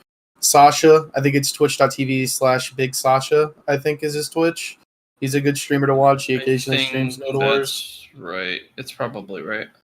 Yeah, he occasionally streams node wars. I think Choice occasionally Node Wars, but I don't think he normally has comms on. But if you want to, he definitely has a lot of experience. So if you want to ask him, and he's a really cool guy too. So if you just want to drop in his chat, even when he's just grinding or whatever, you can just ask him questions about it. I mean, there are a lot of streamers out there who, if you just dropped in their chat and just asked them questions, I mean, they'll be more than happy to take the time to answer your questions as they come in. You can ask Frosty when he's streaming. You can ask Nayashe when he's streaming. I mean, if you're in our Discord, we have the sidebar. We have podcast guests separated, and most of them have the Discord option turned on where you can see when they're streaming. Their little icon will turn purple, and it'll say that they're streaming. So, like right now, for instance, General Moores and Jackie Felix and Tim are all three streaming, and you can see that in our Discord. So you can go visit their streams through our Discord, basically. And all three of those people are fantastic places to go and ask questions about large scale.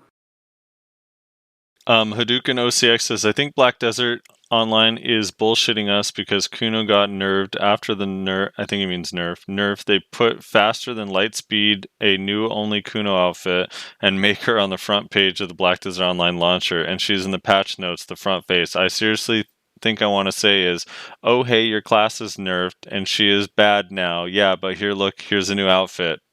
It will be okay next year. Well, to be honest, I take a big break from the game. Prob never coming back. For me, the game is not PvP game. It's unbalanced pay to win. People abuse the map thing, and BDO don't perma-ban these guys, and they don't do shit against it. And the BDO people are toxic as fuck. I never saw in my life such a toxic community, worse than LOL and Dota and WoW and Valorant. I like the Valorant community is already listed as a toxic one. I mean, it's basically the CS:GO community, isn't it? So yeah, combined. People in EU and NA, most of them don't try to make the game good. No, they try to kill the game and be retarded and say it's okay for the game is fine. No, it's not good. The game is in 2020 in the worst shape it ever was, and it will die this year. Oh wait, BDO is dead since the CC changes. Sorry for the wall of text. It pisses me off. This game is seriously a waste of time, talent, and effort. First, they kill my class, Mystic is dead, and now they nerf Kuno, then the map, then the servers are crap, then I want more and more money, then they want more and more money from people, and now this BS. Not with me anymore, and Siege and PvP Node Wars and EU are dead anyway, so yeah, take care, Frosty and Reslar. Be safe, don't go out, wash your hands. By the way, nerf Maehwa because Maehwa deserved to be nerfed, only because it's Maehwa. True. yeah, that last part, I agree a lot with that last part. That last part was 100% point. I don't like this. I don't like this commenter. Dude, We're gonna remove. Let's remove that comment. That's just horrible. Who would wish that kind of shit? you want to know what the most community I've ever ran into ever is? It's actually not BDO or League of Legends. Ironically, it's Overwatch. I don't know what it is about Overwatch that just makes people so angry, but it's like it's a team game where every team member matters, and you have to like make changes to your team based on what the enemy is playing. But if you ask somebody to swap to a different character and they just like had a bad day, bro, you better get ready to just be verbally assaulted. Like, it's insane, dude. It's crazy. You're like, hey, can we get somebody to swap to this character to counter this character on the enemy team? They're like, fuck you, dude. I have like so many kills and I'm doing so well. Why don't you play this character, huh? Like, whoa, dude. People are like crazy in that game, man. Yeah. Plus, there's that dude that, remember when he was like, have you seen that Overwatch clip of the dude trying to like flirt with that girl? Where he's like, no. Oh, dude, it's so bad, dude. It's so bad. Like, some girl, he hears the girl's voice, he's like, oh, hey, baby. Like, can I call you baby? Is that okay? And then he just asks like the weirdest question, like, do you like fluffy socks? She's like, I guess. He's like, hell yeah. Oh, hell yeah. It's so it's so funny, dude. Just search like search on YouTube like Overwatch guy, creepy guy or something, and it'll be like the first result. It's so fucking funny, dude. That's pretty great. This Shuri says, Zerker's Succession here. I'm 100% obligated to shit talk people I kill because we're basically a meme class. Hey. Fry from Futurama says, the best Zerker in game teaming up with the best reroller sounds lit. Can't wait to watch the tournaments. That team is never happening. Eumenidai says, I stole Rezlar quote and Nayashe response and made it into a meme on Reddit. This was the Wait, what? I saw this. It's the Afuaru map, and it shows like the two girls. Here, wait, let me just link it. Yeah, just link it. Wait, I haven't heard this. Wait, what? Look. You didn't see this? It's funny. It was pretty popular on Reddit. It's on the front page for a while. Was it really? I noticed he didn't credit our podcast in the post, but that's fine.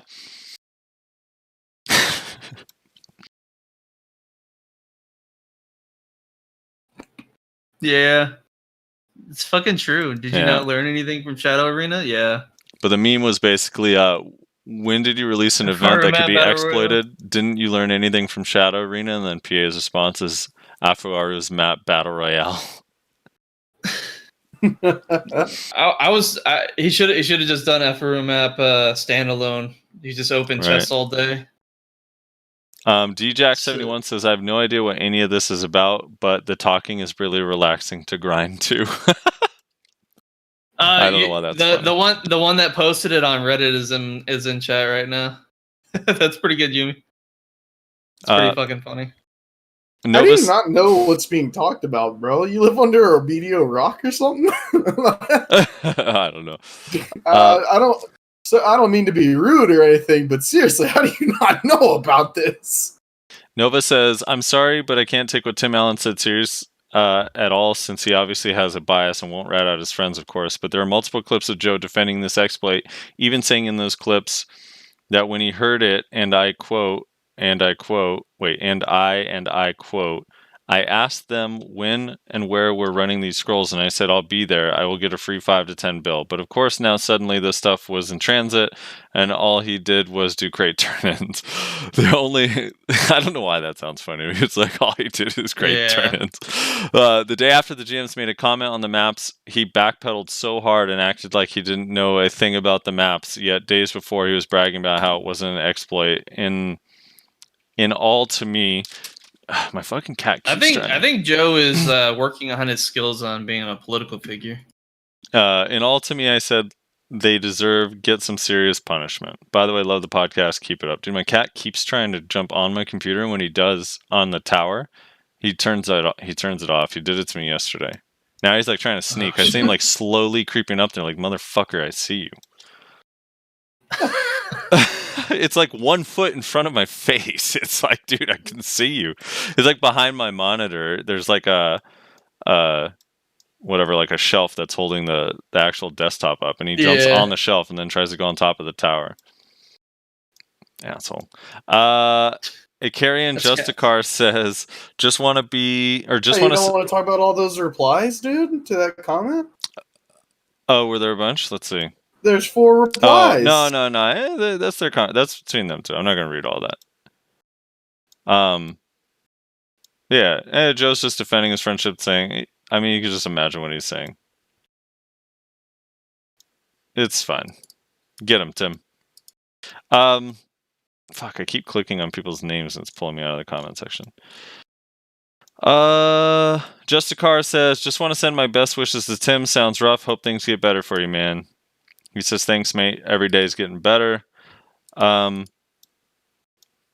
Caldwell says, remove all mouse movement from all classes, please. It's unnatural and shouldn't be in the game. And Zero says, animation cancels aren't natural either. Animation cancels and MM are both part of skillful gameplay. Exactly. I mean, I kind of agree with the second part. I don't agree that animation cancels aren't natural. They're literally designed. They're built into the game. They're built in intentionally. So it's like those. They were called hidden. Natural. They were originally called hidden cancels or hidden features or hidden mechanics of skills because originally the concept of BDO was you weren't going to find out anything. You had to figure it out yourself. But that last part is 100% on point. Like, in order to be a skilled player, you have to master this class. That means mastering the animation cancels, mastering the mouse movements. That means mastering everything the class is capable of doing. Like, I do not understand the idea of removing mouse movement. It's so strange to me. I still only half agree.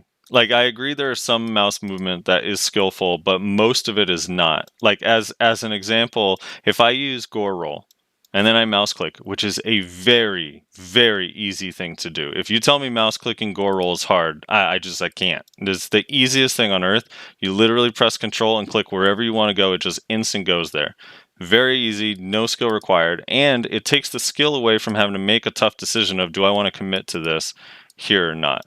Not saying that you shouldn't be able to move Goral. Maybe it should be able to move a camera or whatever, but there's in some situations it's skillful, like Shadow Stomp, or I don't know. There's other ones, like fast ones, where it's actually like really hard to do, but the slow ones have no skill whatsoever, and they actually make the game easier, not harder.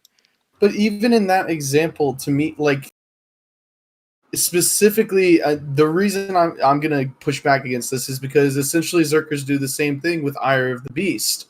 We use mouse movement to turn our frontal guard because it's the only heal we have, or it's one of our 3 heals that we have. It's the only one that's frontal guard that is super armor. So we use mouse movement because you can't move; it's a stationary thing. So you use mouse movement to move the frontal guard while you're doing it. And there is skill to being able to turn it quickly to deal with when shit is coming at you. But then in our 1v1s, I used it against Nayashe at one point. Either you or Nayashe, I don't remember who, because I knew he was coming. I think it was Nayashe. He was coming straight at me, and I knew he thought, this one is frontal guard. I can dash behind him and dragon bite him for a quick CC. So the second he dashed right in front of me, I turned my camera backwards so that when he dashed through me and dragon bit, my frontal guard would be now where it was originally behind me, now in front of me, blocking the dragon bite and saving me from a CC. Right. I still, again, even with that example, I only half agree. So on one hand, you're not going to make a decision, should I use this? You definitely are going to use it because you can move your frontal guard. But in those situations where those things exist, like the mouse move on that or gore roll, why not? Because it's not hard to mouse move that. I'm sorry, like there's no, you're not mechanically gifted because you can mouse move gore roll or that, right? So why can't just moving the camera adjust your frontal guard? No, I agree with that. But yeah, I'm saying the unnecessary ones should be removed. The ones that are actually skillful, I'm happy with keeping. But those ones are not skillful. Like, you should be able to just move your camera, and that's where your frontal guard is, and your character moves for everyone. I think you're confusing. Like, it's not mechanically skillful, but you still have to make that decision to do it and actually do it. Because the other thing But- as well that people who don't use mouse movements don't realize is you have a point that you have to return your mouse to every time you use it. Otherwise, you're going to be fucked and you can never do it. That's not skillful. Like moving your mouse to the bottom left of your character, your natural starting point is not. I just don't see how that's skill. Like skill is like you can click it really fast, and then mechanically there's skill. But like you're saying, blocking this because you know he's going to hit your back.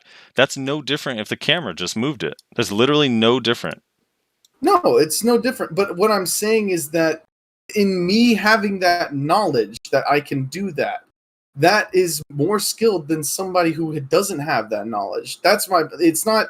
I'm not saying that I'm a god tier player because I can click with my mouse to turn my character. Mm-hmm. I'm saying that I'm better than somebody who doesn't know that that is an option. I'm better than somebody who doesn't know that that is possible. Why? Because I took the time to learn about, mouse movement is a thing. It can turn skills. Oh, look at everything that it can do. Oh, wow, it's really useful on this ability.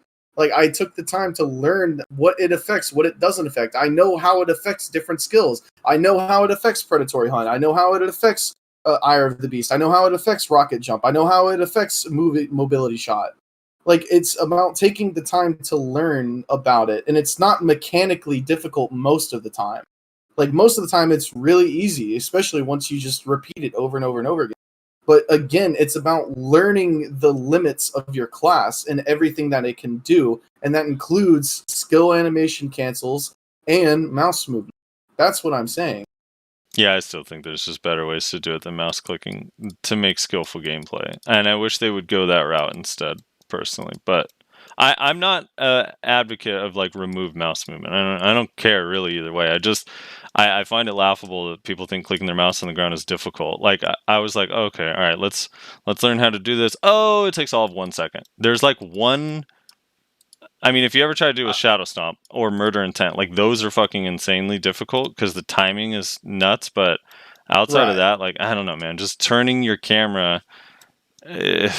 It just isn't. It's like why do I have to click with my mouse, which is just like I don't know. It just doesn't make any. It takes you out of like the combat to me, like kind of a lot.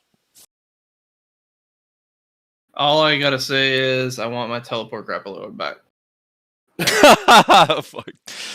Yeah, dude. No, we had to get rid of that because the mouse clicking fucking block jump grab from across Dude, it the was arena so good. Was so busted. Yeah, dude. get rid of the block jump, but the grapple arrow was so amazing. It was fucking amazing. I thoroughly enjoyed every ounce of that, and I'm super sad it's gone. Yeah, and again, I went kind of like with the Joe thing earlier. I don't think they should remove mouse movement. I don't really care either way.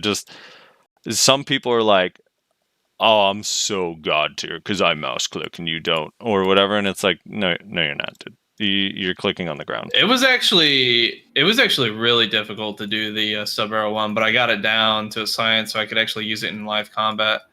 But just like trying to do it off rips, it's difficult. There are some that are. I think Zerker has a bunch of difficult ones too, but I mean, it's like I don't know. It's a weird. It's such a weird thing.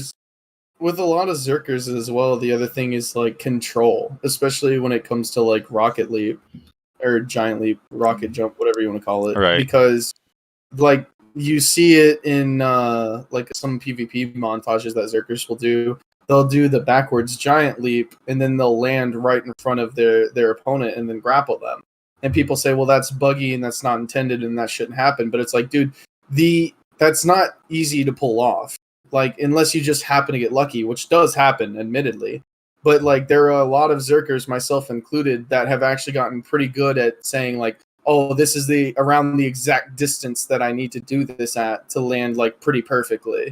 Or, like, even, like, change directions in midair to account for people moving. I did that in some of me and your fights. Where, like, I accidentally went over you because you dashed towards me, and I was like, oh, shit, and so I had to turn back the other way to readjust, like, in midair to try and figure out what my next move was going to be. So it's, like, and specifically with Zerker and to Giant Leap, it's a lot of, like, control as well, like, in midair. And it's not, I don't know, Giant Leap is kind of, like, weird when it comes to mouse movement. It's kind of funky. But I mean, I agree with you in that people who like say mouse movement is hard. It's just not correct. It like with anything else, it just requires a little bit of practice, a little bit of repetition. Usually you get it down pretty easily. But you just gotta want to do it. I mean, that's really all it comes down to. Yeah. Meme Team says, "Damn Exploiter, hope you all get banned. Expected bug. What the fuck are you talking about? It's abuse of the event. LOL. Expected bug." Moosassin says, "So Guardian nerfs win. Was fighting a Guardian in BA hard to CC because SA is on everything, so you can't even stub arrow unless I'm lucky. There needs to be a skill unique to only..." Here we go again. Oh no. There needs to be a skill unique to only non-grab classes that helps to not CC people with grabs, but get out when we ourselves get grabbed. Guardian has too many protection from CC and has AoE to boot that does hella damage. I mean, it's called V. Well, yeah, V. There's V. And also, I just feel like just make grab cooldowns longer. And that's your solution. Some examples, and this does not apply to all, but in some examples, assassin classes like Musa Maehwa, for example, tend to scale a little bit better on the damage versus some others. Now, not all of them, because Guardian's an example of a busted-ass new class that they want you all to spend your money and reroll to, but beyond that point, like, you could do a lot more burst, typically, with a assassin-type class overall in comparison to some other classes, which is why you could typically blow some people up in their super armors. Now, mind you, this is gear relevant, so if you happen to have less gear than your opponent, it's probably not going to happen, but yeah, I mean, that's also kind of what the philosophy I feel they have. I'm pretty sure we've all agreed before that like a grapple break would be nice, right? Haven't we agreed on that before? If it had a long enough cooldown, yeah. I don't like the idea of like a 10 or 20 second grapple break though. I mean, I don't like the idea of a 6-second grab either, so the problem is that a lot of players that play non-grab classes have convinced themselves that all you do is press E and it's a free win and it's very easy and everyone could do it and you have to learn nothing about any other class. So we should be able to get out of it. Is that it is wrong. Like wrong. Absolutely wrong. Grab is not that easy. I'm sorry. I literally grab attempted. This is the thing too, like against Nayashe. I failed we just did like our first to 5. Probably how many total minutes was that? I don't know, like 10, 15? Maybe 10? I failed like 18 or 19 grabs failed, and twice got me CC'd. Grabbing is not just pressing E. Pretty much, besides the one block jump, the rest of them were all grabs, right? So, I mean, hell, I'd say that's pretty good odds. Sure. Okay. I mean, if we're also gonna like remove protected CCs like Dragon Bite too, like that's the thing. If we're gonna add a grapple break, then we got to remove protected CCs. There's like a bunch of other balancing you got to do. Well, then you basically can't have some classes engage at all, then, because exactly like that's the difference. You know, like you get a 3-second protected engage, but you have to factor in that there's a grapple. Like that's what I'm saying. It's like grabbing is not easy. Yeah, I don't. If there was a grapple break, it'd have to be like a minute long cooldown or a minute and a half cooldown. But the problem again is then you're going to encourage people just running away for the grapple break to be off cooldown, like 100% of the time. You know. I'm with the philosophy like this. I think more classes should be focused around dealing with the same mechanical issues that other classes do. Like, yeah, they should have the unique little features that they do. Like an example, like a Awakened Warrior. Awakened Warriors, especially warriors like Hans, for example, which I know he's an extreme, but there's many other warriors that can actually move just as fast as him and can CC just as well without needing a grab. Like, I don't see what's wrong with that kind of design as far as like balancing is concerned. Make classes have more options that allow them to be able to move in ways similar, or at least in a way that makes sense. I'll tell you why. I'll tell you what the issue with that is. Because Warrior, even though it's supposed to be a tanky frontline class, is almost as fast, if not as fast, as some of the fast classes in this game. Oh, that's why. Like that logic applies fine to Warrior, but now apply it to Zerker. That makes no sense. Well, that's what I'm whatsoever. saying. They like classes like that. They should be Apply that to Guardian. That makes no sense. That's why I never really liked Guardian speed to begin with. I always said they should buff their animation speed by like 20-30%, and then reduce some of the damage because the damage is just ridiculous. Like anyone that says, "Oh, Guardian can't move," that's why they're super easy and why that justifies their fucking damage. Nah, you're all fucking retarded. If that's like what kind of silly kind of perspective is that? Like, oh yeah, they should be able to one-shot anything that literally comes within 10 meters of them because they're slow. Like, what? What? Have you not been chip queued before? To me, I don't know. Like, to me, slow should just mean protected. To me, that's what that should mean. Because there's but not to the point where you just, I don't know. It's just silly. Like, I don't know. It's hard to explain. I just don't feel like because then the classes aren't on even playing grounds. I think some things just make things a little bit easier than others. I know Frosty claims, grab isn't easy and whatnot, but it's like, what is it?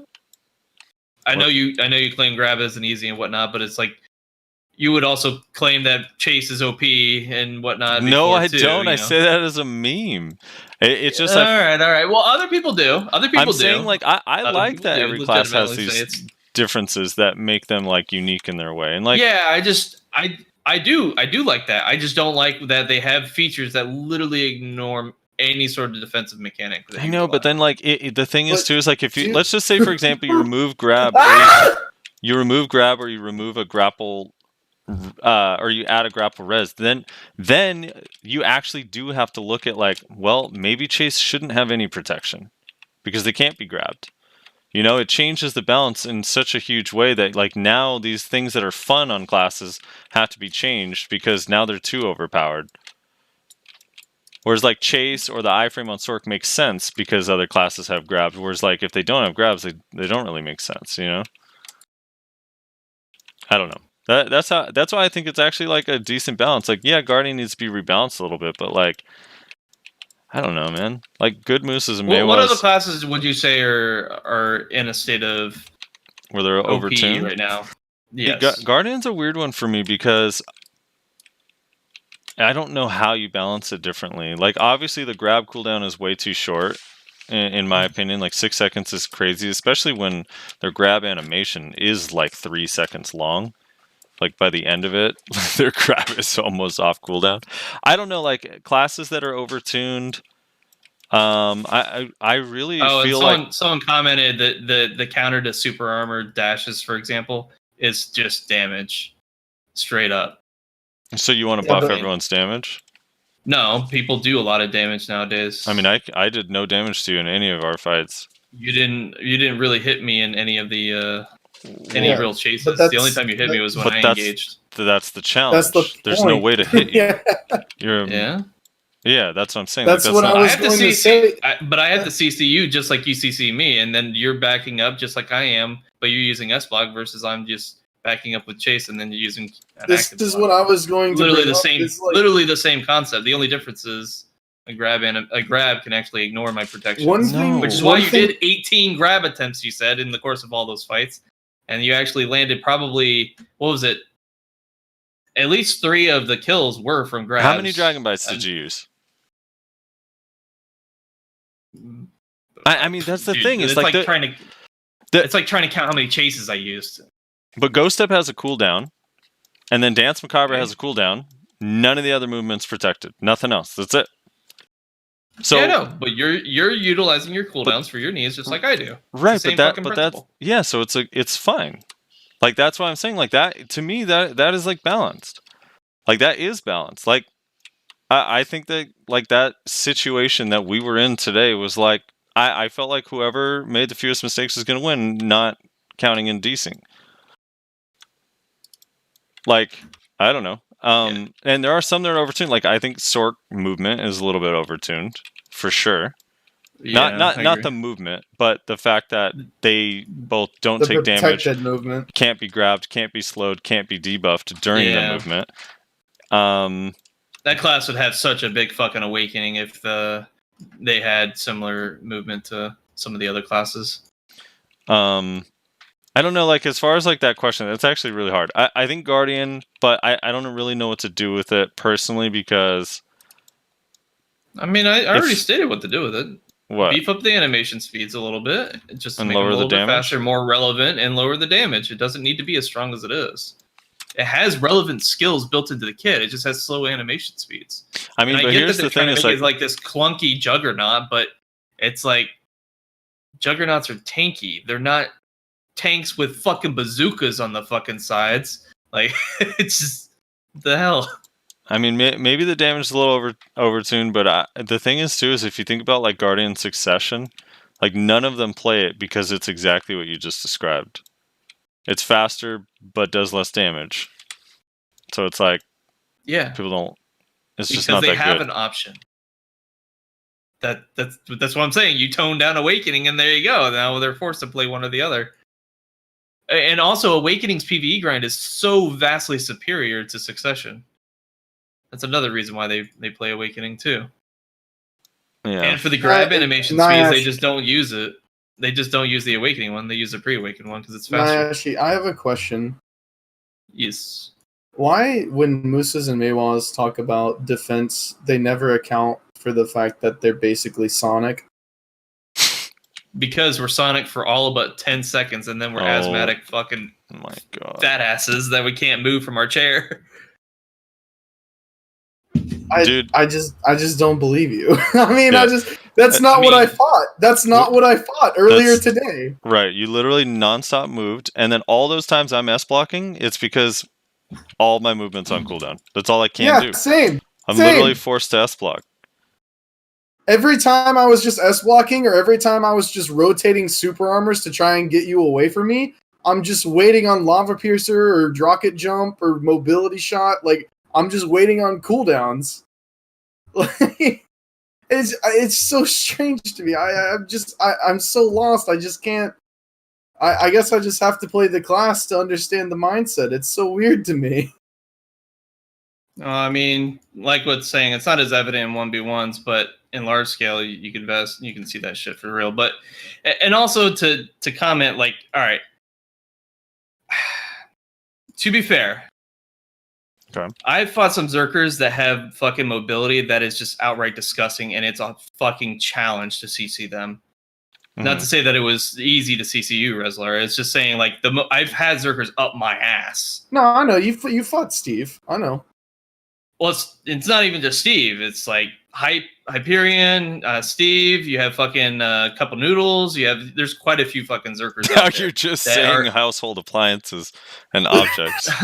I swear to God, his name is Couple Noodles. I swear to fucking Just God. naming Anyways. things around his room: cup of noodles, computer, Fucking lamp, mouse move. Yeah, no. But no, like I've had Zerkers like literally up my ass where I have to play super defensive and I can't fucking approach them very, very well because of the fact that they could just keep on moving, keep their super armors going and whatnot, and then also just grab the moment I decide to actually go in. It's fucking insane. Why do you have Zerkers up your ass? That's a very good question, and for another podcast we can get into that. But like, okay, here's the thing though. Unless you're counting fucking Predatory Leap, there are only 2 of Zerker's movement abilities that are even protected, and that's Lava Piercer and Rocket Jump. By the way, I do think What? I do think Guardians. You have Devastation. You have some frontal guard abilities you can use. No, I'm as well. saying movement. Well, it's not about just moving forward. It's about You just approaching. said the whole thing was there up your ass. You can just run away. What do you mean? Well, it's because by the time I even come in, I'm slowed down. They fucking get all their debuffs on me, and they're able to fucking move towards me. Yes, but also it's because I can't even approach them. The moment I try to go in, I use stamina. The moment I try to get away, I'm using stamina. The moment I attack, I use stamina. Like, Right. That's what I'm saying. Like, it's... I mean, dude, You guys I looking don't at it know. from one angle. and No. I'm looking at it from one We're angle. not. It's just that the I'm thing. just trying- We're each looking at it from our own angles. That's all. I'm just trying to understand because, like, you're saying this like it's only you. Like, when we No, Lava I'm not. Piercer, it's on cooldown for 10 seconds. When we Rocket Jump, it's on cooldown for 8 seconds. When we predatory leap, it's on cooldown for like 16 or 17 seconds. If we're using unprotected movement, it's consuming stamina and mana the entire time. Like, I Likewise. don't understand. It's like, there's this weird, like, and again, like, it's not as bad as, like, DK. Like, it's not. But there's this weird, like, persecution complex that, like, a lot of Musas and Maehwas have. And to be honest, it's not really you. Like, we're not picking on you. We're just taking out our grief on the Musas and Maehwas in the community on you. You're just catching it, unfortunately. All right, so you guys have your rotations right now. You want to know the rotations that I did versus all of you in those fights earlier. I would literally go up.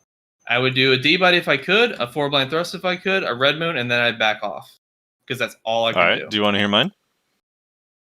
Yeah, go for it. I would ankle smoke, flash slash, tendon, block jump, and then S block. Yeah, it's essentially the same fucking shit. Yeah. Yes, it is. That's how it is on every class, yeah. And then you're out of cooldowns, so you're stuck S blocking or walking. You can't chase anymore. Your movement's not up. Or you have to risk it. You try to use an unprotected movement and hope to God you don't get caught by a stub arrow. Of which I did. Like twice. I just feel like the thing is every Musa and Maehwa tells me that they don't have any movement, they don't have any stamina, and yet it's the one class that, even though everyone tells me that Kuno is the fastest class in the game and no one can get away from them, every Musa and Maehwa, when they want to get away, they do. And then in large scale, it's just Tiger Blade, and then I'm not able to chase that down. There's no way to chase down Tiger Blade, and it has a long cooldown, but it's kind of like an oh shit, I can guarantee get out of here button. And then like, even then, like I just don't even understand. Like I think Succession Maehwa I haven't seen in large scale as much. I still only see really Awakening ones, but like they're getting away, man. Like they always get away from me, unless there's like lag, or they turn around and try to get me and they get caught. Or they just kill me outright, which also happens because, you know, only smoke is the only protected CC. So it's like, I just don't even, I guess my thing is too, is every time I hear about it, like I support the whole like add protected damage. I also support probably remove a little bit of the stamina costs on attacking abilities on Maehwas and Musa as well. Mm-hmm. And then like that's it. But then it's always like, well, we need that. Chase shouldn't cost as much stamina, and grabs shouldn't exist. And it's like, dude, I don't understand. It's just that Musas and Maehwas are supposed to have 100% win rate against every class, otherwise the game is not balanced. It's like, what the fuck? No, I don't think that at all. I'm just saying that's it. That's just how it feels whenever I talk to it. It's funny because like a couple of my friends I hang out with in Discord are Musa main, so I just hear it all the time. And then I watch them fight other Kunos, and they literally just destroy them standing up.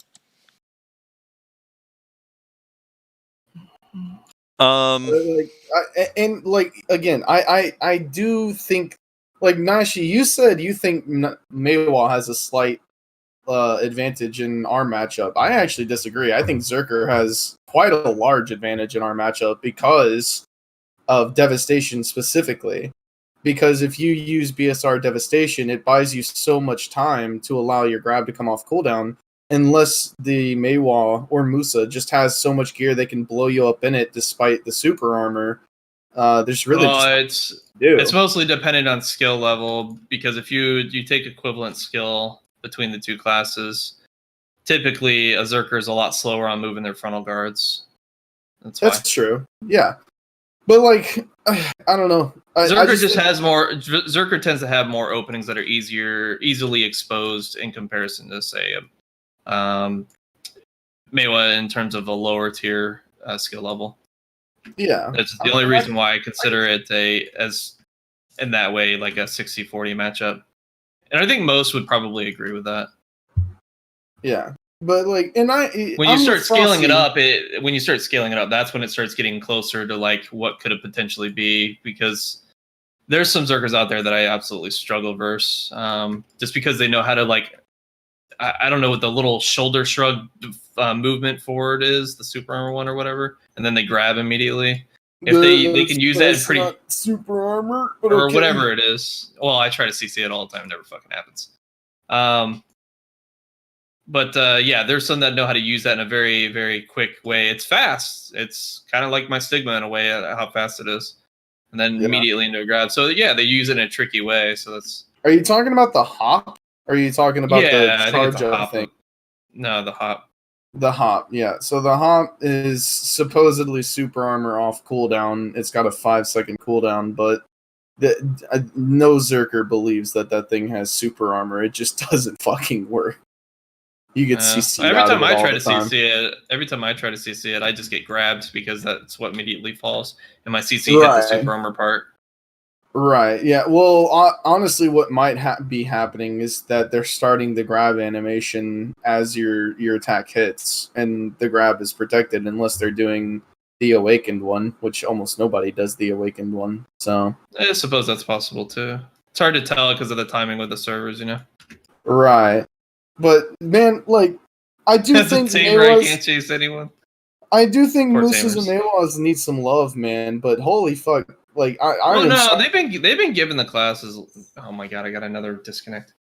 They've been given the. They need to fix this fucking game. And it's good to see they've been that given a lot of buffs seem to be.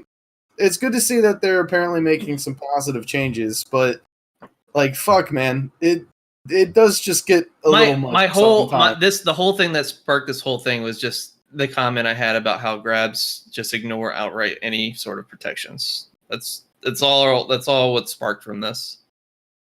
And and then when, it was basically mentioned that, well, it's because, it can't catch you guys at all ever. Well, I'm like, well, I don't feel like that's true because I get caught a lot. Because of the issues I outlined. But yeah, that's what sparked this whole thing. It was just the whole grab conversation. Yeah, I just think I just didn't want to stray off, and we already went down this rabbit hole many times before. My thing is, I enjoy that the classes are homogenous or not homogenous, even though it's super difficult to find a balance with all of them because the way they interact with each other is super different. And that I agree with for sure. But I think some changes are simple. Like I think grabs on average, not really talking about Zerk or Res, because obviously the class built around it, grabs on average should have a longer cooldown. So that way the opening is there where it's like if I miss a grab, then the person is rewarded. Like even like Suicide Fall, which is 10 seconds or 9 seconds, like should probably be longer, like 13, 14, maybe 15 seconds. And then ones that are 6 seconds or 7 seconds, I don't even understand how it's that short. Is it actually insane to me? And then I mean, I honestly would be fine with doubling the cooldown on Zerker grabs, but again, it just has to come with other changes as well. Like we need that's mostly what I would like to see is giving, like as an example for Zerker, is giving them more options to actually do combat without requiring the grab. Like give us back our protection on Feral Stampede, our bomb that we used to have. Like that would do a lot, honestly. Just that change alone would do a lot. And it would make I feel large scale more viable too, right? Dude. I mean, arguably. All right, so wait, I wanted to point out two things. One, I think Succession Tendon Cutter should also have stiffness on it. You agree, Nayashe? Like the old Tendon Cutter?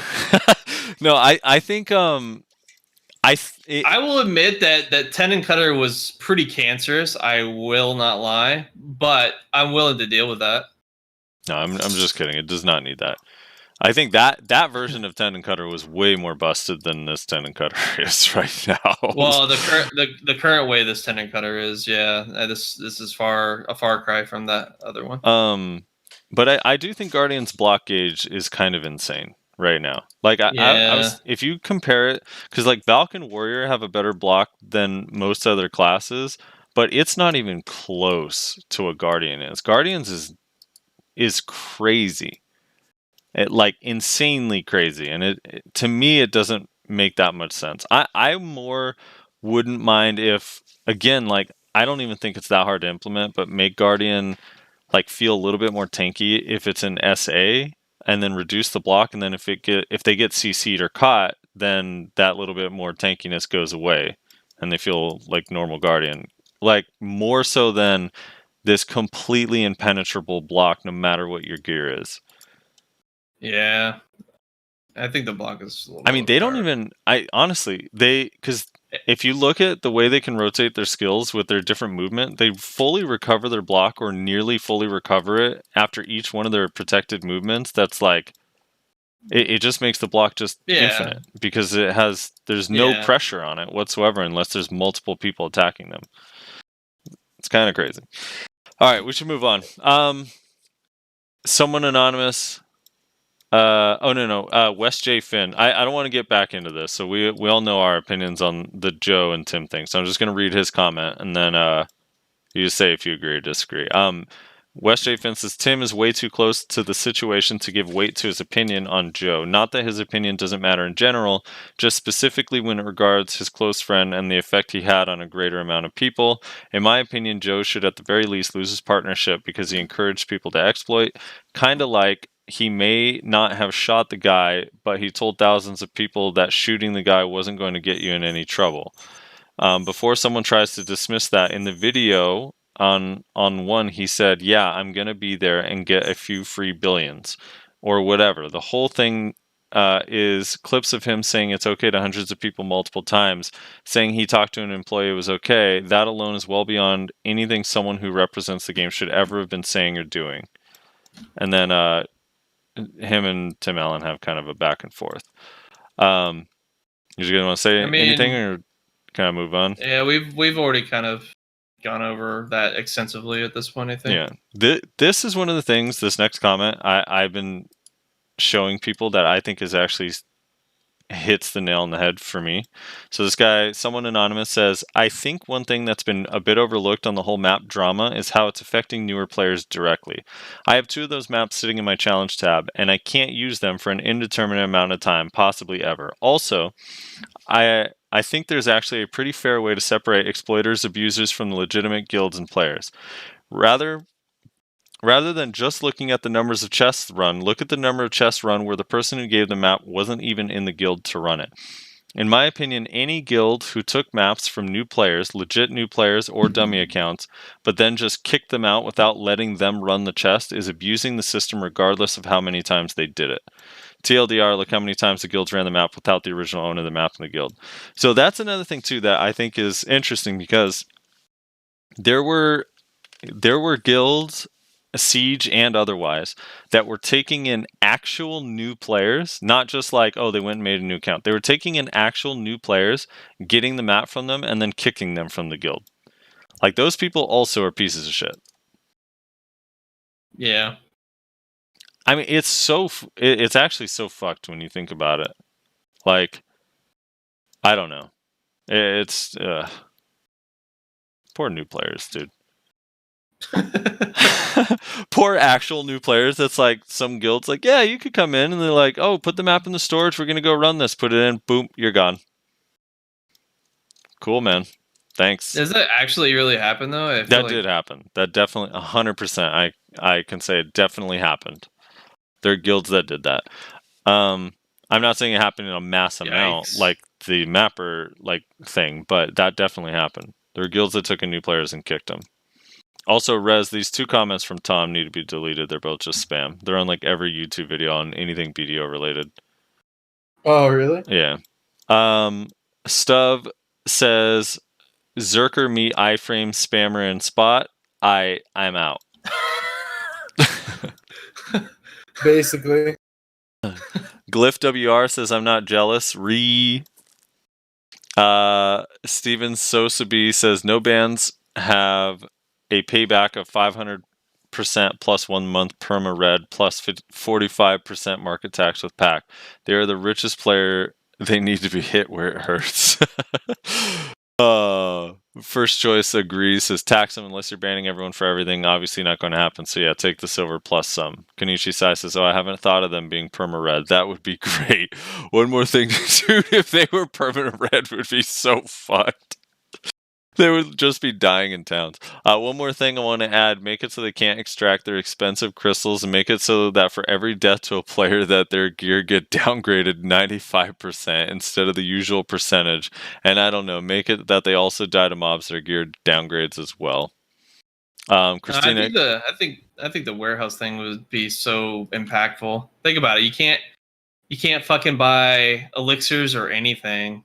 Like, that's gonna hurt. Until you pay it off. Yeah, I honestly think just figure out how much money they made, take out double of that from their warehouse. If it makes them go negative, make them go negative. I honestly think that's a more than fair punishment, honestly. Yeah, And I agree. Obviously, taking out, if they like enhanced it to anything, taking that shit away too. What about add just a 24-hour ban on patch day? Because everyone loves to play on patch day. Dude, I like the idea of don't take any money, give them a 30-day ban when Odalita comes out. The day Odalita comes out. Oh, they can't play the new area for 30 days. That's fucked. Dude. Like have a gate, have like a almost like a like, you know how games would usually have this content's not available yet, or you need to buy the expansion in order to go into the zone. Yeah, they can't go Their to accounts Odalita. That's have so an invisible fucked. wall. That's so fucked. How And about they you watch find- everyone else go by. How about you find any character, any one of the exploiters' characters with a life skill that's above, like that's at like professional or above, and make them level 50 and permanent red for like a month. All the life skillers are perma red for a month. Yeah. I think they should just be permanently overweight for 30 days. Wait, what percentage though? What percentage? 150. 200. 150, dude. You know how 200. fucked 150 is too? Oh my god. Permanently overweight. I mean, so many chests, all the gains, right? I think they should find all the exploiters and replace all their horses with donkeys. There you go. There you go. Easy. Christian, Permanent 150 for 30 days on all characters. That would be fucking amazing. Christian Corteza says second comment, and then Karen 2029 says A, and that is it. Dude, you skipped Tom's? He's gonna be offended. No, fuck Tom, dude. Is it a bot? What Yeah, is go it? click it. Hey, I saw him on I honestly, because I'm like peruse YouTube a lot, and I'll check the comments, see what people say, and he commented those exact things he put in ours, like on at least 15 different videos. And if you go look what his YouTube is, it's literally just like to spam and get you to like I don't know, some bullshit like YouTube ads are free here if you come to blah blah blah, like some bullshit. It's just a spam account. Yeah, fuck you, Tom. You don't even listen to the show, son of a bitch. My name's actually Tom. You gotta chill out with that shit, man. Us Toms Fuck you, gotta stick Tom. together. Us Toms gotta stick together, Fuck. Well, that was a good session of fucking bashing Maehwas and grabs at the same time, Hell yeah, pretty brother. much. Look what you started, Musassin. God damn it. Fucking Musassin, dude. Fucking Musassin, dude. Alright, that's going to be the show. Make sure you share it with your friends on different Discords and game. Tell people about it. We are on iTunes. We are on Spotify. We are on Castbox. We are on SoundCloud, Feedburner, YouTube. Make sure you check out my stream during the week, twitch.tv/SoFrosty. Follow, subscribe, that whole thing. Make sure you follow Nayashe's stream, twitch.tv/SoFrosty. Make sure you check out Reslar's YouTube channel. And make sure you join the Discord. The Discord is always a place. We have a lot of cool discussions in there and debates, and people share really cool things. Sometimes I hear of shit that I feel like is not even on Reddit yet. Sometimes first in the Discord, people share shit that's going on.